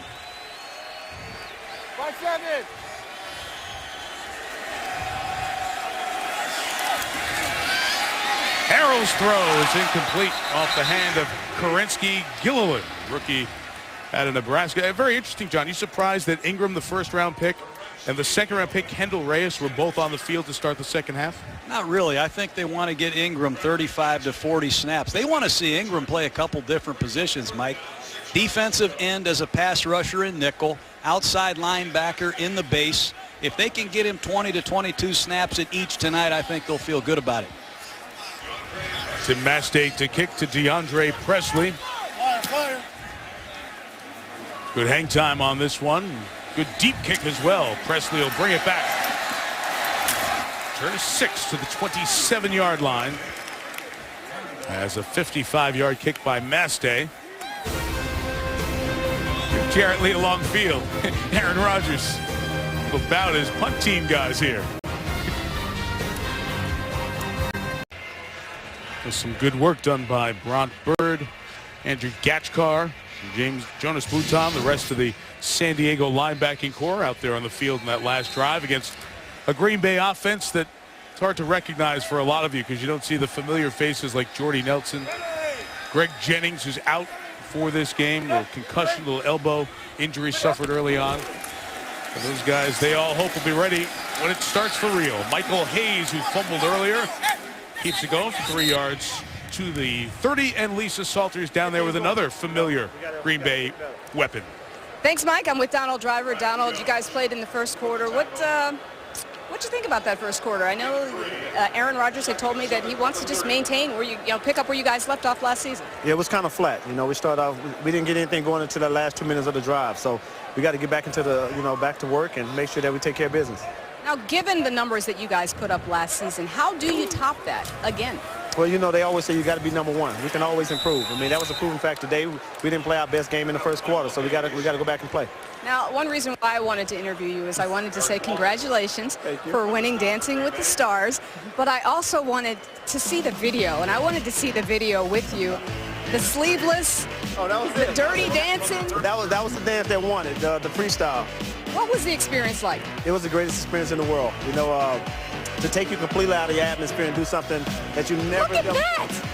I got little hips on me. I can move a little bit. I can roll a little bit. It works out. I mean, they're talking about Tim Tebow running in the rain shirtless. You were bringing it there. I had a lot of fun. I had to ask the wife if it was okay for me to take my shirt off, and she approved it. So I think that won all of the women over. I understand 4% body fat, I've told that you had. How do you achieve that at 37 years old? Just continue to work out. You know, I think the biggest thing with me is I always got to compete with these young guys. So if I can stay healthy and stay in great shape, then I can play a long time. And I was talking to Aaron Rodgers yesterday, and he said that you look as good as you always have, and you just won't go. How do you stay with the young guys at your age? Well, I think the biggest thing with me is the doubters. You know, so many people said I couldn't play at 37. I want to prove them wrong. So I'm going to continue to play as long as I'm having fun. All right, thanks so much, and have a great season. It. Congratulations again. You got some moves for us? Show me something. Show me something. You've seen enough of him. Get him off the TV. Here's the pass to Curtis Brinkley to the 46-yard line after the Chargers had picked up a first down earlier. What Donald was doing in the offseason training program, he was doing a couple hours of football in the morning and then doing the Dancing with the Stars stuff. And he said it was 8 hours a day.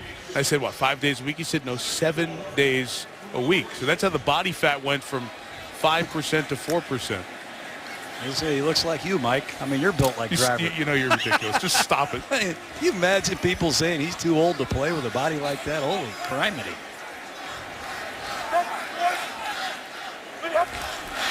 Second and 4, and Leas to just fall on it there. Hines Ward won Dancing with the Stars the year before.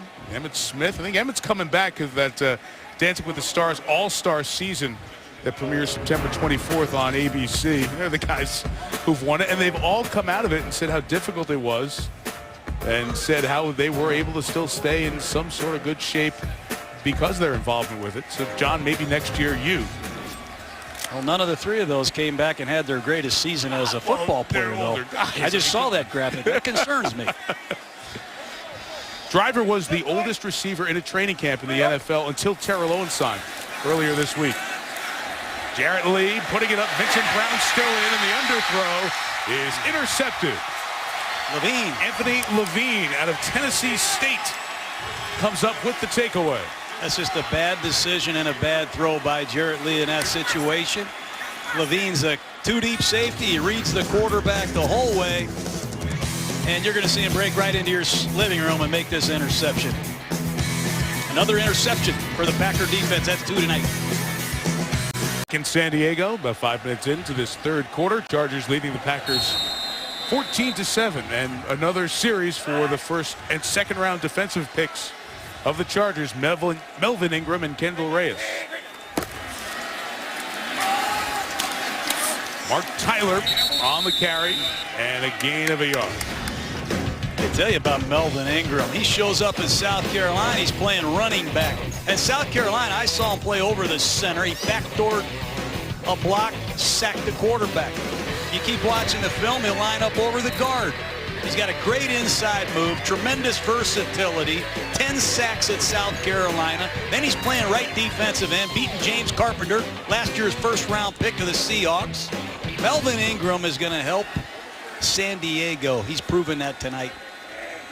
He's exchanged over to the left side of the defense, dropping back, and Harrell is hit and brought down. Brock Bird at the bottom of the pile, and 10-year veteran Jacques Césaire all in there to help bring down the quarterback. Well, Ingram's wearing number 54 now, and he's playing two different positions. He's playing outside linebacker. He's showing the ability to get off blocks, diagnose schemes, rush the passer. He's been relentless. A.J. Smith, the general manager, has to be impressed with the debut of his first-round draft choice, Melvin Ingram.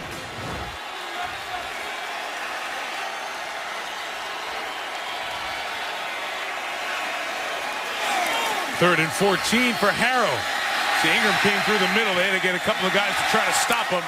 And it's caught by Jared Boykin as Harrell was able to get it to him, but only back to where the drive started, 3 and out, Green Bay. That's Kendall Reyes, his fellow rookie out of Connecticut. There's your second-round draft choice, Charger fans. It's an inside rush. You're going to see Ingram at the top of the screen.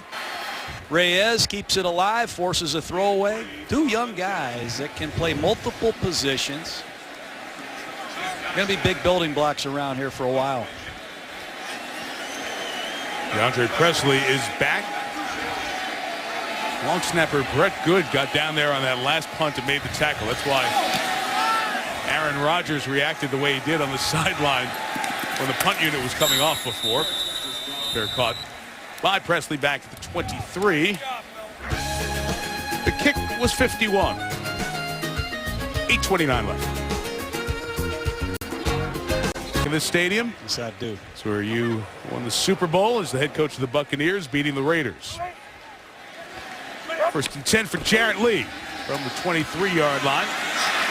And Edwin Baker, nicknamed as Rock, out of Michigan State. Draft pick with a couple-yard gain on the carry.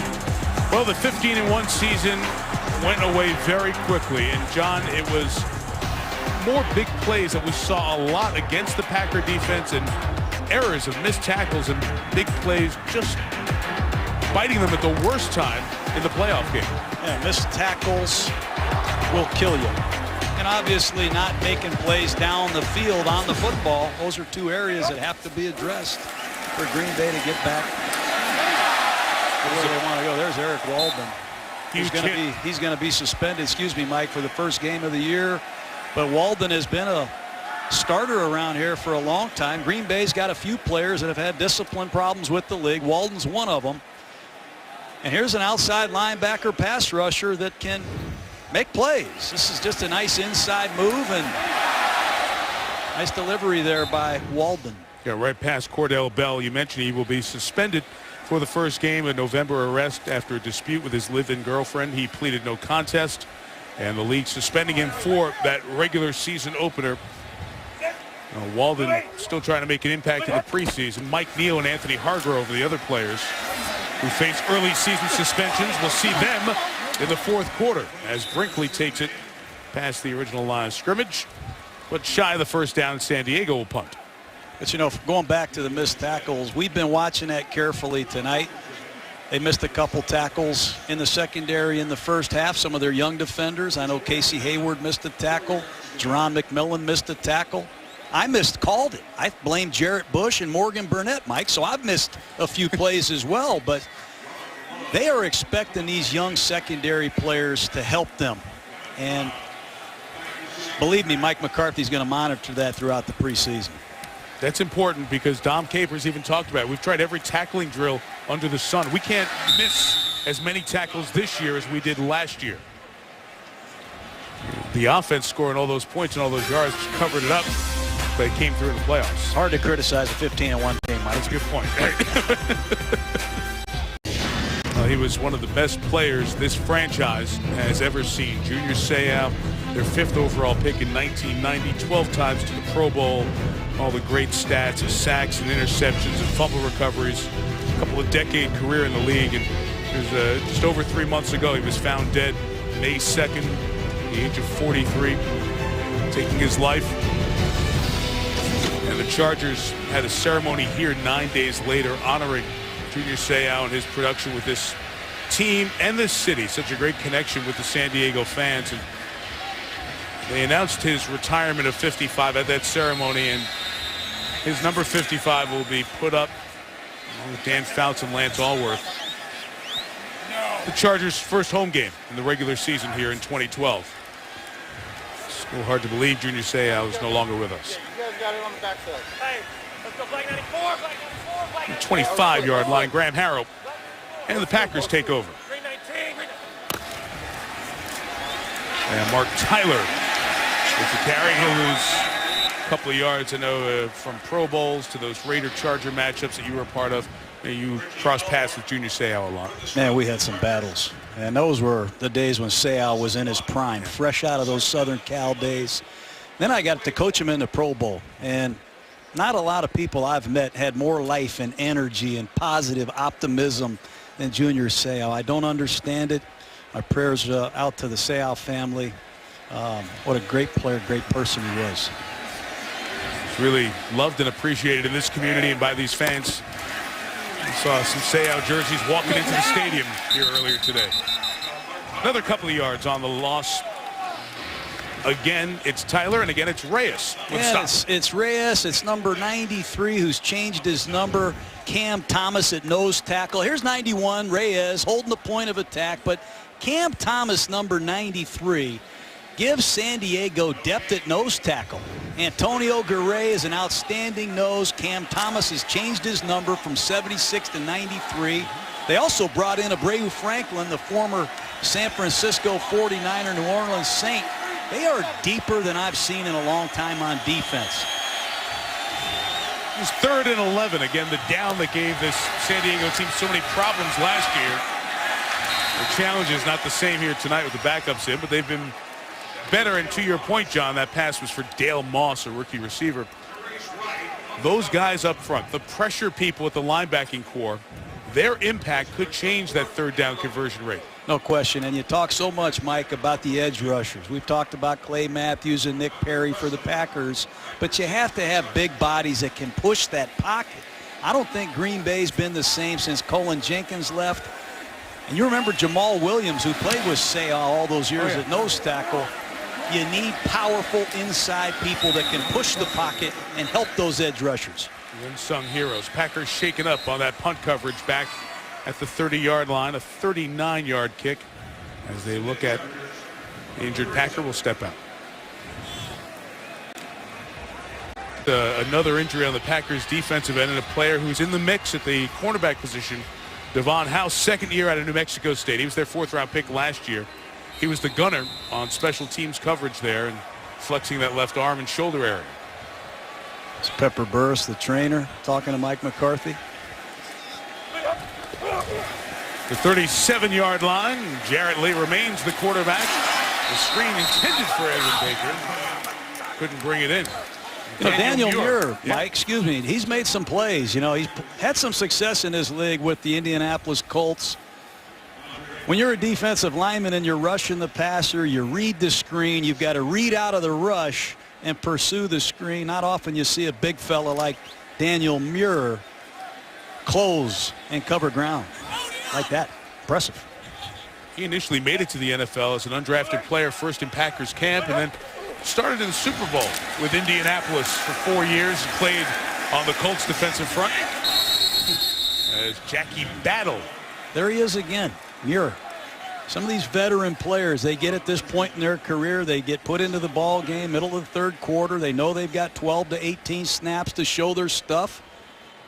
Muir's helped himself tonight. The Packers, they have some issues on this defensive line with the suspended players we talked about coming in here, Mike. But there's the opportunity for a guy who's started in a Super Bowl, and he went to St. Louis and he got cut there, and Indianapolis picked him up and cut him again. And who knows if this is his last go-around, his last chance to make it in the NFL. 77 on the nose, 3rd and 10 for Lee. And the pass complete for just a couple of yards to Curtis Brinkley. And it'll be 4th down.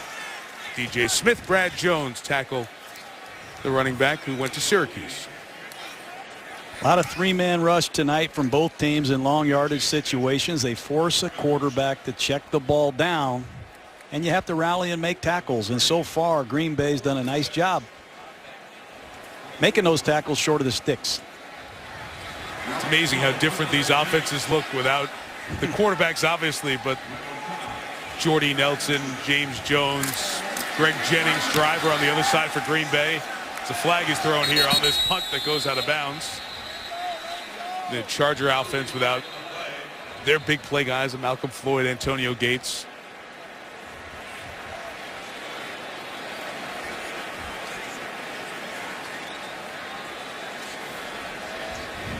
The conference, you saw the line judge Shannon Easton, first female official to work a National Football League game with the hat and the whistle, heading to Canton after this. A lot of action right there in front of her. Watch this, Mike. Illegal formation. Kicking team. 5-yard penalty would be enforced from the end of the kick.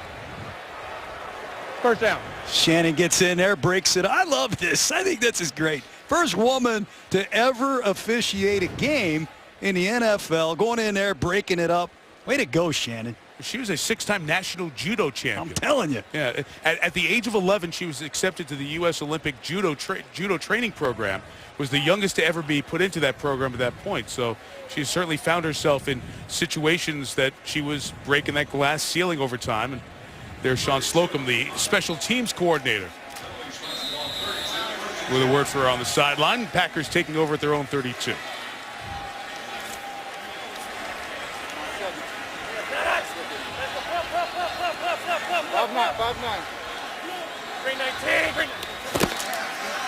One more Mark Tyler run. You see a lot of that here in the fourth quarter. He gains 3 yards. The name is familiar. Dad Wendell Tyler. Many of you might remember 6,300 plus yards in his NFL career. Started in Super Bowl, went to the Pro Bowl. And Mark at USC had 568 yards in his senior season.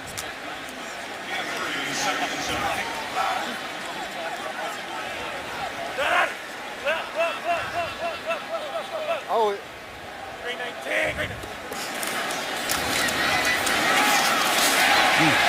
Good run by Tyler for the first down. Another flag here, Mike. Over back at the 34-yard line. Shannon Easton is the one coming in with the holding call. That'll be barked out by the referee, Donovan Briggins. Now, there was a story that surfaced earlier today. It was on Pro Football Talk First about Easton playing in the World Series of Poker, an event that you see televised very often. Offense, number 48, 10-yard penalty, second down. Now, in season, officials can't go to a legal place of gambling like a casino or a horse racing track. In the offseason, they can, but they have to report it back to the league office within 24 hours. They just don't want officials mixing with gamblers on a regular basis. So there are background checks that are always done, and the league office, after that report came out, put out a statement that said that extensive, in their words, quote, extensive background checks were done on replacement officials, and Shannon and all of the officials passed that. And they went on to say past participation in a poker tournament doesn't disqualify you from being considered for a game official.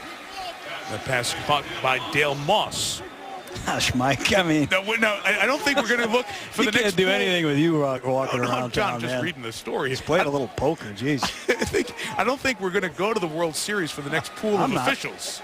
I don't think that's the idea, but the story came up. The league gave their response to it, and Easton, who is a referee in the conference that she works in, the MEAC, but has her training at line judge, and that's the position she's working here tonight.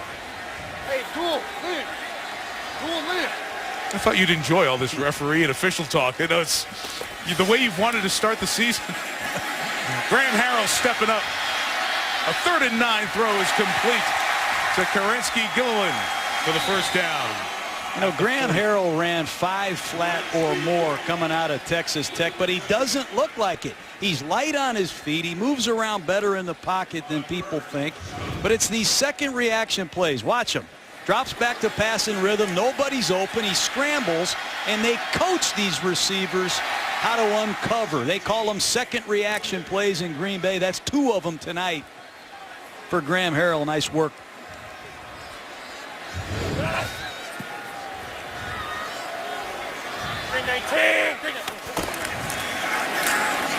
Mark Tyler carries for 2 yards. I want to talk to you about that because you referred to it earlier, those second reaction plays. You were around Mike McCarthy when you were both grad assistants at Pitt. He always comes up with a wrinkle. Tell me about the wrinkle that he's added to practice to help those plays happen. Well, he has this siren and these lights that flash after 2.5 seconds. So it's a passing period. There's no rush, but to simulate pressure and escape time, this light starts flashing and this noise, this irritating noise sounds off, and the quarterbacks have to abort the play, and it's time for the defense to plaster and cover the receivers, and they work on these spontaneous second reaction plays a lot, and they use this clock to help them out. Harrell needed a timeout as well. Mike McCarthy, he does a lot of neat stuff like that, though.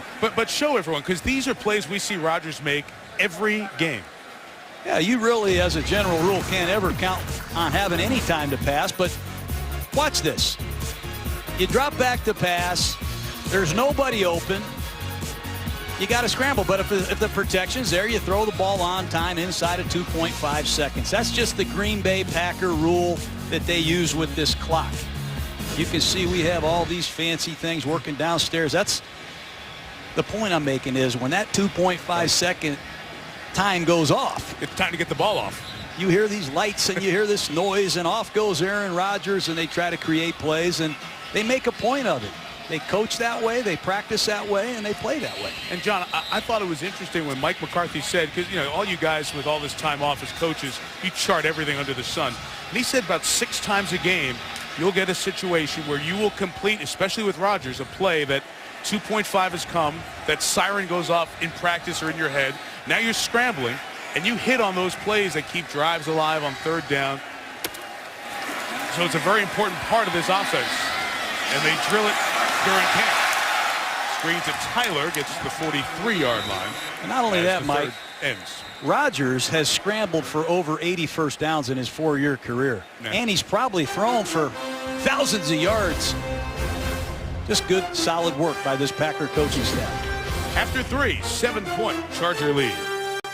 In San Diego, Mike Tirico, John Gruden, and Lisa Salters on the sideline with one of the big-name Chargers who's feeling a lot better this summer, Lisa. That's right, Mike. Antonio Gates, you told me earlier in the week that you feel the best you've felt in 2 years. How come? Battling through injuries over the last 2 years, and at this point, I'm just embracing health. At this point, just being able to run around and jump and doing the things that I can do physical. You scored a touchdown in the first quarter. How did that feel for you, knowing that you're back to where you were? I mean, it's always exciting. I think throughout training camp, you pay dividends to come out here and to show everybody what you're made of and what you have prepared for. So me and Phillip was just on the same page. We seen the coverage that we wanted to take advantage of, and he made a great throw, and I was able to come away with the catch. How does it motivate you to hear folks talking about other tight ends in the league as being the best, like Rob Gronkowski, Jimmy Graham? What does that do for you? I'm coming to this year with a chip on my shoulder, just because the injury factor last year, missing 4 games, and like you said, tight ends are being mentioned as the best in the league, and I just want to go out and show that I'm still a guy in this league that can dominate this position. We've talked about not having a whole lot of hype around the team this year, and yet the mindset being very humbling but very good for this team. Explain what you meant by that. Well, what I realized about this team is that there's no individual agendas. And I think that's something that stands out about this team. Collectively, we're trying to win a championship. And you can see, throughout training camp, OTAs, 100% participation. I think that's what you need, that cohesiveness to win a championship. And you said no prima donnas. Well, just everyone being accountable. That's from the head coach all the way down to the last guy on the roster. Everybody has to pass the conditioning test. Everybody has to be on meetings on time. And I think when you want to win a championship, those are the steps that you take. Describe the impact that you think your new receivers, Meacham and Eddie Royal, are going to have on this offense.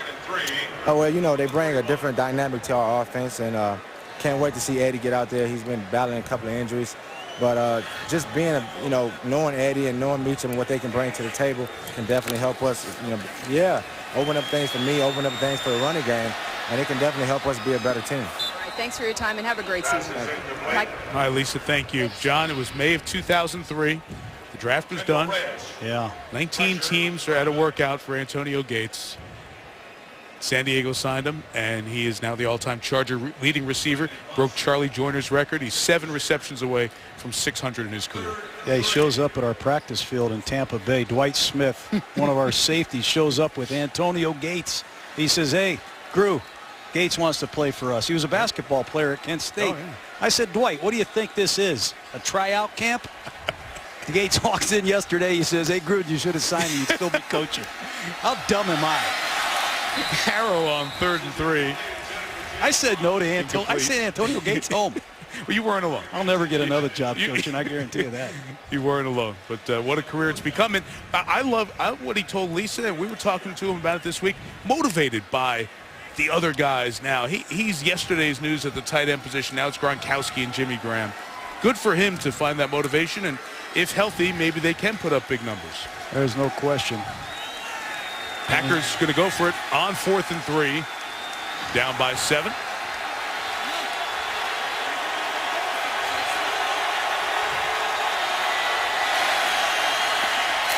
Harrell's throw is incomplete. Oh.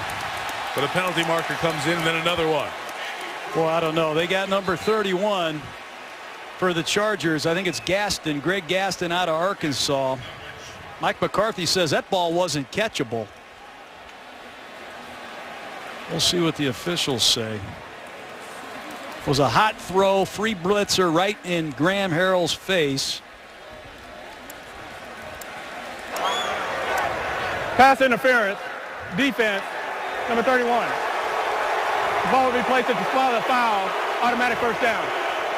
It was Gatson who was called. Well, I don't know. Keeps the drive alive. The pass was intended over there for Andy Brewer, who was signed by the Packers on Wednesday. He's been a Packer for 24 hours. And here is the former Northwestern Wildcat who was cut by the Eagles, played in the UFL for the Omaha Nighthawks. Now playing for the Packers on national TV tonight. Tyler's running hard. Mark Tyler, the son of Wendell Tyler, wearing number 26, just like his dad. I'll tell you what a ruthless business this is, Mike. Charlie Pepra, starting strong safety, the world champion Packers. Starts all last year, gets released the next day. Number 26 of Charlie Pepra goes to Mark Tyler. Right. Mark was running around in 27, got dad's number on now. It's a competitive league. Competitive time of year. 319.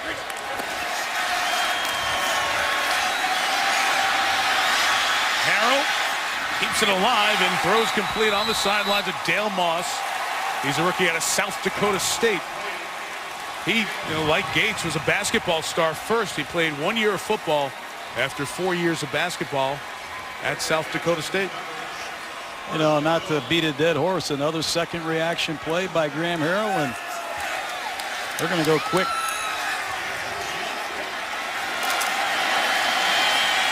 And Mark Tyler inside the 5 gets the 4-yard line. I thought Graham Harrell was beyond the line of scrimmage on that last play, Mike. That might be a big reason Mike McCarthy jumped the ball to get the playoff before the officials had a chance to review that. Let's see if he did. Your whole body has to be across the line. Well, he's good. That one foot's across, but everything's got to be over for it to be over the line.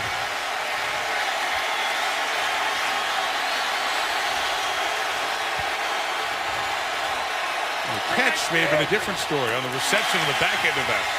Tyler up the middle to the goal line and not signaled in.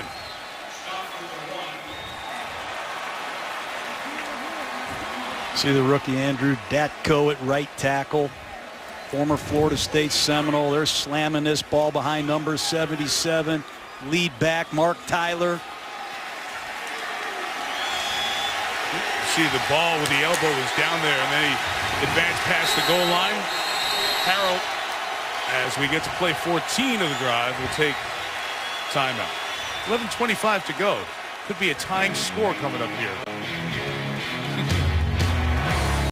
This ESPN NFL preseason special is brought to you by Toyota Care, caring for you and your car. Back in San Diego, been a 7-minute drive. Chargers leading here by 7. Packers looking to tie the game. It's Mike McCarthy. He jumped the ball, Mike. He jumped the ball after that questionable play on the sideline. I thought Harrell was beyond the line of scrimmage. But I don't know if Dale Moss got 2 feet in. Mike McCarthy saw it himself, got a play off. Here they are in a goal line situation. Keep play, keeping this drive going.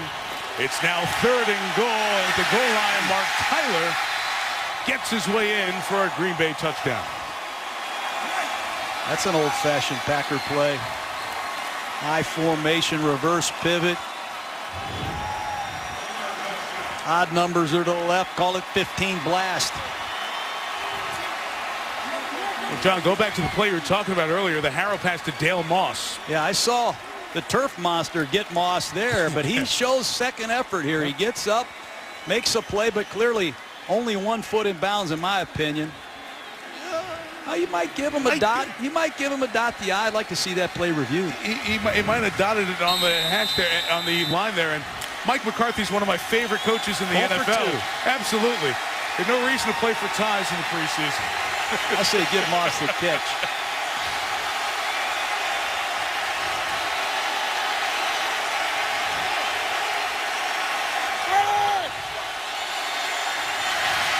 The back shoulder throw is incomplete. Trying to get it to Jarrett Boykin, one of the staples of the Packer offense. 14 plays, 68 yards, with 6 points only.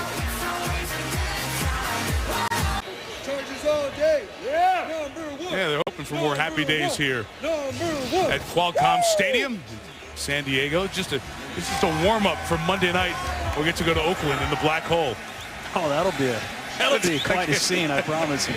We're going to see the Cowboys and the Raiders start their season with their first preseason game on Monday night. Head north for the Bay Area after this one. And Michael Hayes from 9 yards out, going to take it out. And Michael Hayes returns it to the 23-yard line. So the Cowboys and the Raiders, see Tony Romo and Carson Palmer getting a full preseason as the Raiders quarterback. Many changes in Oakland this year, so it'll be good to catch up with two of the real flagship franchises, global franchises, like you like to say, of the National Football League.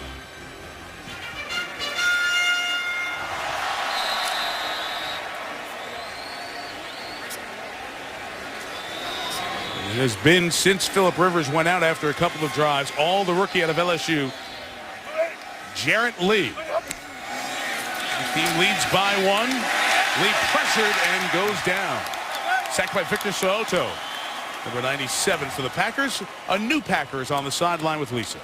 Thank you, Mike. I'm with Jeff Saturday. Jeff, tell me what it's been like developing a relationship with Aaron Rodgers, your new quarterback. It's been good. You know, it's obviously everything's a work in progress. So tonight was the first night, really live bullets with another team. And, you know, there's some things I got to work on. You know, you do it the same way for 13 years. You come somewhere else. And so I'm trying to catch up. What are the challenges that come with this? I mean, tonight I snapped one early, you know, and just getting used to, you know, being in the battle and being at full scrimmage and hearing all the calls and hearing the checks and the differences. And it's going to take time. That's what preseason's all about. And Aaron's doing a great job working with the other guys. You know, was sitting and Lang helping me out beside me. So, like I said, it'll take a little time, but we'll get there. You were working with an elite quarterback, like you said, Peyton Manning, for all those seasons. Now you're with Aaron Rodgers. What are the differences, kind of style-wise, between the two? Well, I mean, I think for our offense here, it's a completely different offense. You know, we move the quarterback around, we get the ball downfield.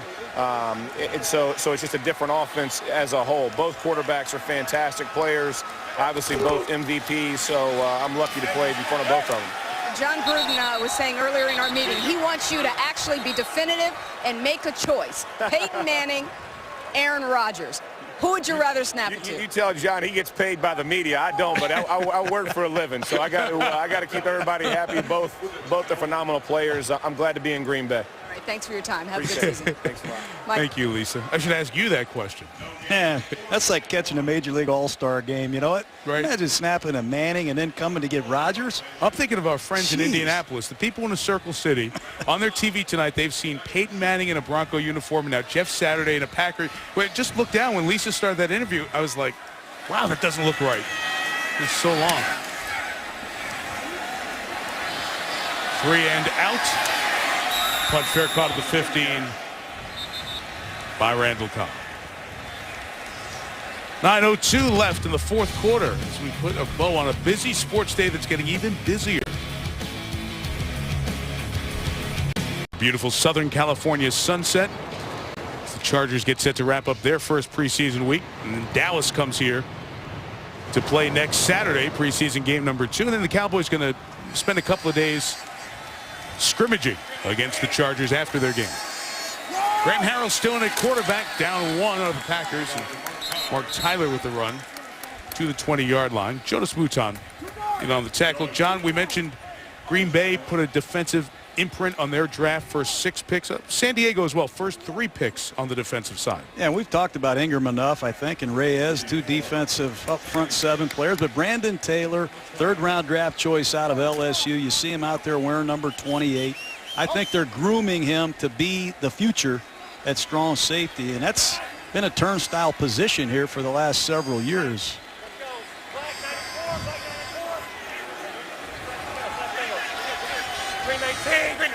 The 2nd and 6, Tyler run. That gains about 5. And there's Brandon Taylor, the young safety, making a tackle. Here he is in college at LSU. He wore number 18. It's a celebrated number at LSU they give to the leader of the football team. But he's a former corner, Mike. They had Patrick Peterson. They had Maurice Claiborne. So they moved this kid to safety, and he was very productive. Good off the edge, has good lateral movement. I think he's got some natural ball skills. They've had Clinton Hart, Kevin Ellison, Paul Oliver, Steve Gregory. They tried Bob Sanders last year. Atari Bigby's in town this year. They need a young safety. That's why they drafted Brandon Taylor. You go back to Rodney Harris. Oh, Rodney was the man. Last time that position was held down and consistent for these guys. Exactly right. And Eric Weddle's a Pro Bowl safety. Led the NFL in interceptions. They're tied for the league lead. We know that. He needs a partner, and they need stability, I think, in the back end. And Bigby can help them, certainly in the short term, but this young man's got a lot of upside. Great kid, leader of the LSU Tigers. Got some real NFL skill. 7.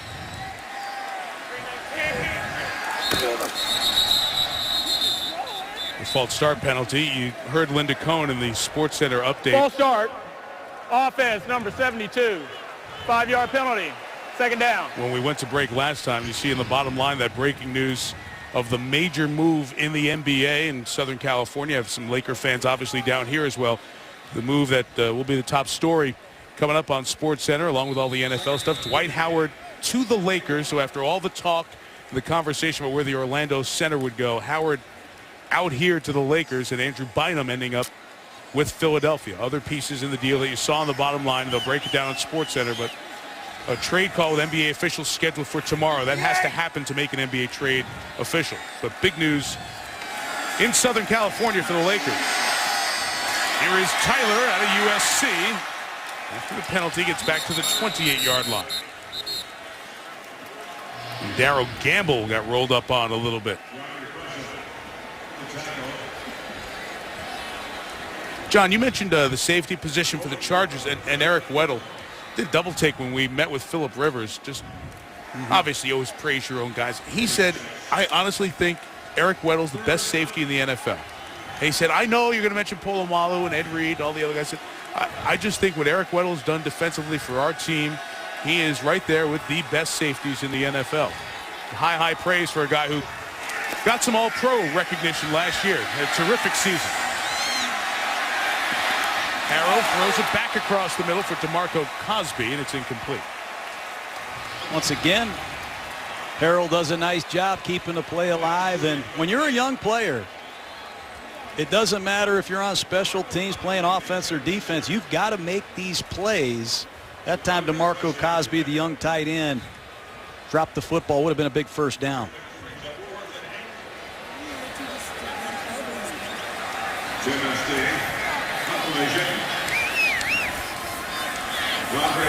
Presley's back deep, the former quarterback at Appalachian State, I should say, Mike. Nice job, John. Got friends there. This guy was 3rd in the Walter Payton Award, the FCS version of the Heisman in his junior year. Played a bunch of positions. Checking him out at corner here in San Diego. When we come back, another new member of our Monday Night Football team. Going to talk about one of the big stories in the league. A 1-point Charger lead. One of the big stories in the NFL is the situation with the officials. Well, this gentleman, Jerry Austin, has worked 3 Super Bowls, 2, as John likes to say, wearing the white hat as the referee. And he's going to be with us on Monday Night Football throughout the season. Every time we have a rules question, we'll turn to an expert because I'm sick of dealing with you, to be honest. So I brought in Jerry with his whistle and his flag. It's great to have you with us. It's great to be here, to have the opportunity to be here and see the game, be live. be able to talk football. Well, let's talk officiating, because we've talked a lot about the replacement officials, and you work as a supervisor for Conference USA and on a regular basis now. So in the supervisor's eye, what have you seen from how the replacement officials have done here tonight? I think they've done an adequate job tonight. There's always plays that are missed during the game. You're going to see those. You look and see whether the mechanics are good. The mechanics are not any difference between college and NFL. They use the same mechanics.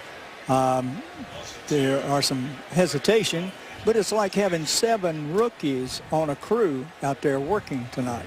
So there's not a veteran out there to give them leadership. And how would you ever have more than 1 rookie on a crew in the NFL if we had the regular officials? You may have 2, but you certainly would not have more than 2. Lee's pass is deflected and incomplete. I just think it's hard for me to stand up here with Jerry. He was hard on me a long time, Mike, but seriously, I've learned a lot and gained a lot more respect for how they have to train the officials, deploy the officials, and I got to work together as a team every given week. And you have to admit, they're doing a good job. They're young. They're not familiar with one another, but we need to get the A-team back, don't we, Jerry? When you get playing regular NFL football, that's a different step up than what they're playing here tonight. And I would say you need the A-team to play regular season football. 3rd and 12, and the Lee pass is caught down the sideline by Taylor Embry. It's a few catches now for Embry out of UCLA, and that first down takes it to the 41-yard line, John. And I like what Lee has done all night tonight. Too. This is a tough offense to digest for a young quarterback. Here's just a good throw. Embry takes advantage of a inexperienced cornerback. You see number 47, Otis Morrell, peeking inside on that seam route, but a heck of a throw and a good adjustment by Embry. 37 yards for Embry, 54 yards on a couple of catches. He is the son of John Embry, the head coach at Colorado.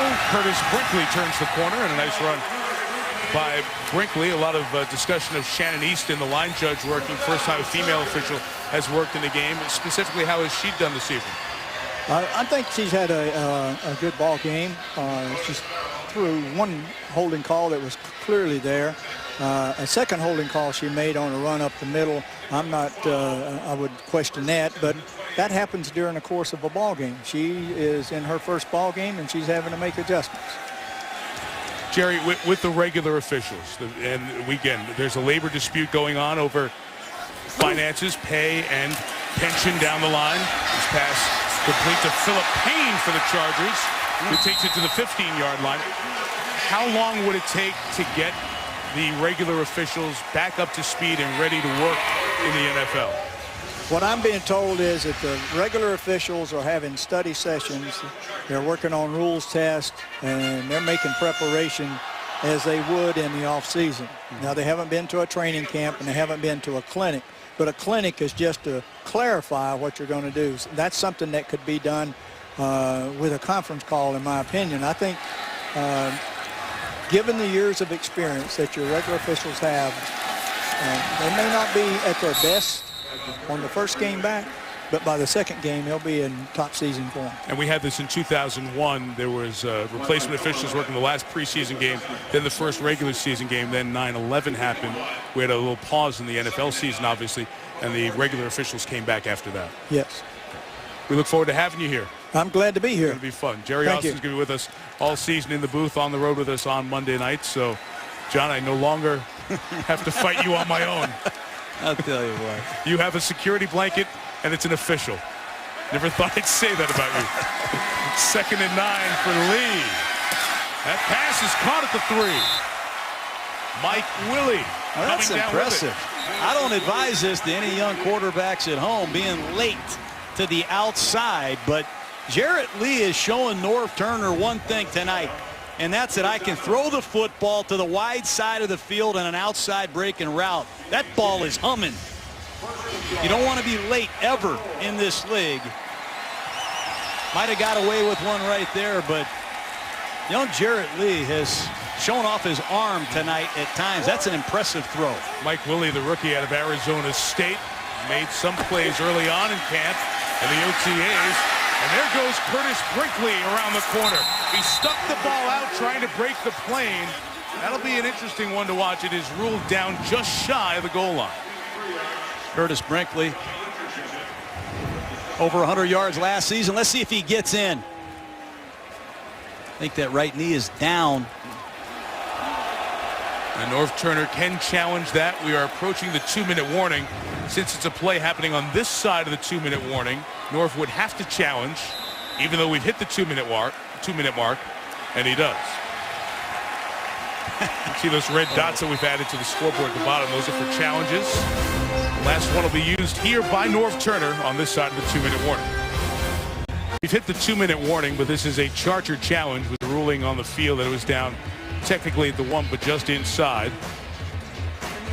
Now, in the pregame, and you rarely see this, Carl Johnson, as we mentioned before, Vice President of Officiating. Look, the league wants to make sure they get this as right as possible. I know these individuals, 7 and 1 alternate, haven't worked an NFL game. They're Division II, Division III, other officials, other conferences that are outside of major college football. They were talking about this exact situation over there at the goal line. And as we've seen year in, year out with the pylon, it's when the body part comes down like the knee, where is the ball? Looks short to me. Donovan Briggins going over. And in college football, where there is replay, that's all handled upstairs, and they tell the referee the decision. Here he has to go under the hood, obviously, and look. After review, the ruling on the field is confirmed. The runner was short of the goal line. San Diego is charged a timeout. It's 2-minute warning. And that all looked correct.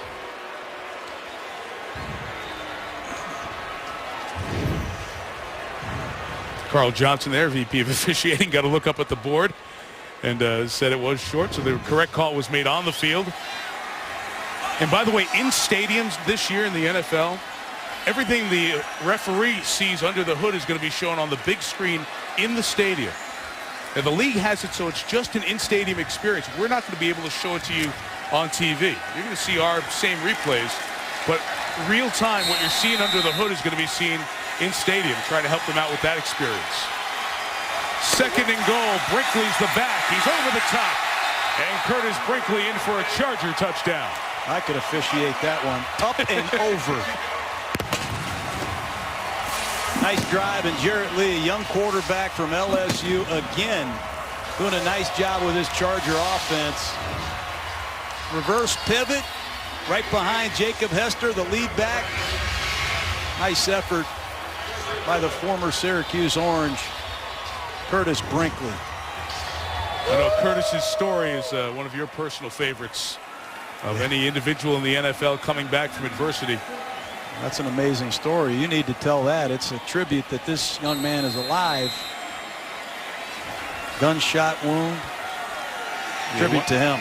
Well, the Ed Block Courage Award last year in the NFL has a bullet an inch from his heart. You don't want to go back to this officiating thing. Last thing I'm going to say. I had a couple great officials tell me there's going to be no GICs, GICs they called them, game impact calls. The best officiated games are when you go home at night, you don't remember they were even there. And right now we've talked more about officiating than we have all last season, Mike. And it is a big deal. It's huge. And I don't know how this gets resolved, but I tell you what, it needs to be resolved as soon as possible, because you can't spend a whole football game talking about officials. You need to be talking about the Green Bay Packers and the Chargers. Well, Jerry's point was great. Great point. The speed of the game, once we get to the regular season, is going to increase. Some people thought it was going to be a catastrophe, terrible. The game, this one has moved and operated in a pretty similar fashion for a first preseason game with some small errors. There were some in the opening game, but that's going to happen given who's doing the game. All I'm saying is, if you miss a call in a preseason game, that's one thing. Right. But once some of these calls get missed in a regular season game with replacement officials, it's going to get blown up, I think, out of proportion. I just hope it gets resolved. I don't want any games to ever be decided by a call. I just think it's going to be a real problem if this persists much longer. That's just my own personal opinion. And how these officials adjust to the speed of the game as well, working lower division college football the best college football officials are in for their season. And we mentioned earlier some of the hurdles there. One of the main hurdles, too, is the leagues, the conferences, the best ones in college football have said, hey, are you with us or not, essentially?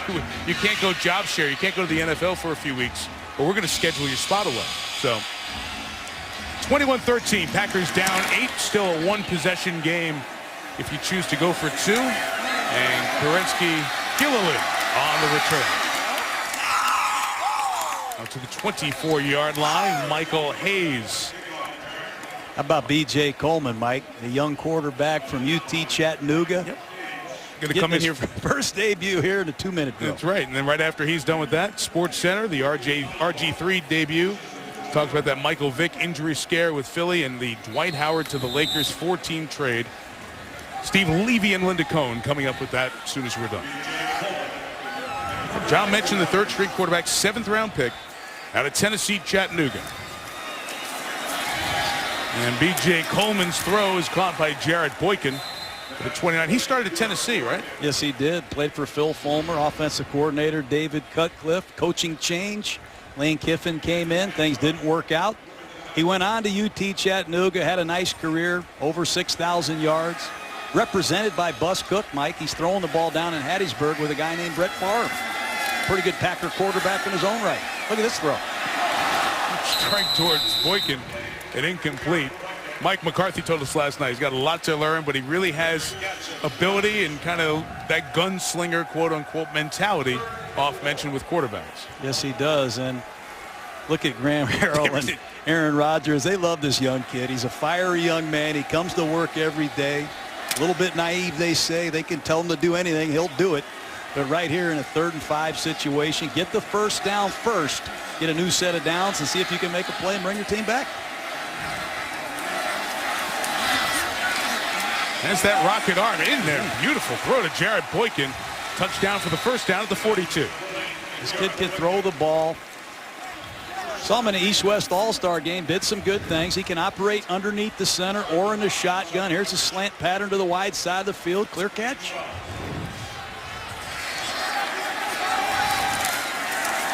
The 42 scanning the field, going back to the other side for Dale Moss, covered by Gregory Gatson out of Arkansas.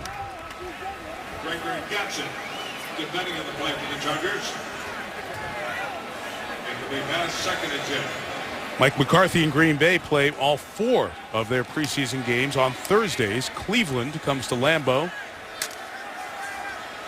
Green Bay's got an interesting schedule to start this regular season. Yeah. Not only tough games, but the dynamics of the schedule are difficult.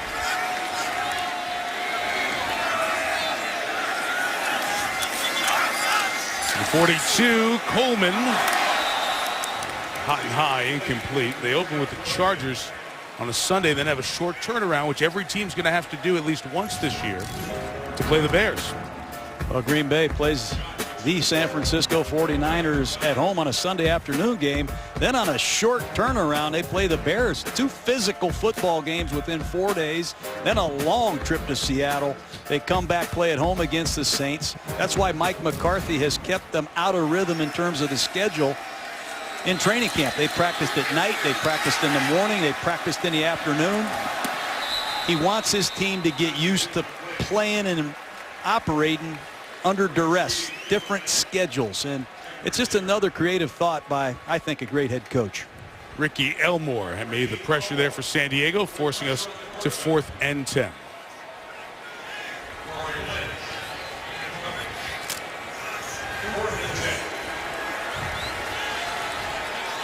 So one last chance here for B.J. Coleman and the Packers to keep the drive alive and the game as well. 3 receivers right. Coleman underneath keeps it going with D.J. Williams. He was their 5th-round pick out of Arkansas last year. And a timeout taken with 32 seconds remaining. Coleman shows you some strength in the pocket there.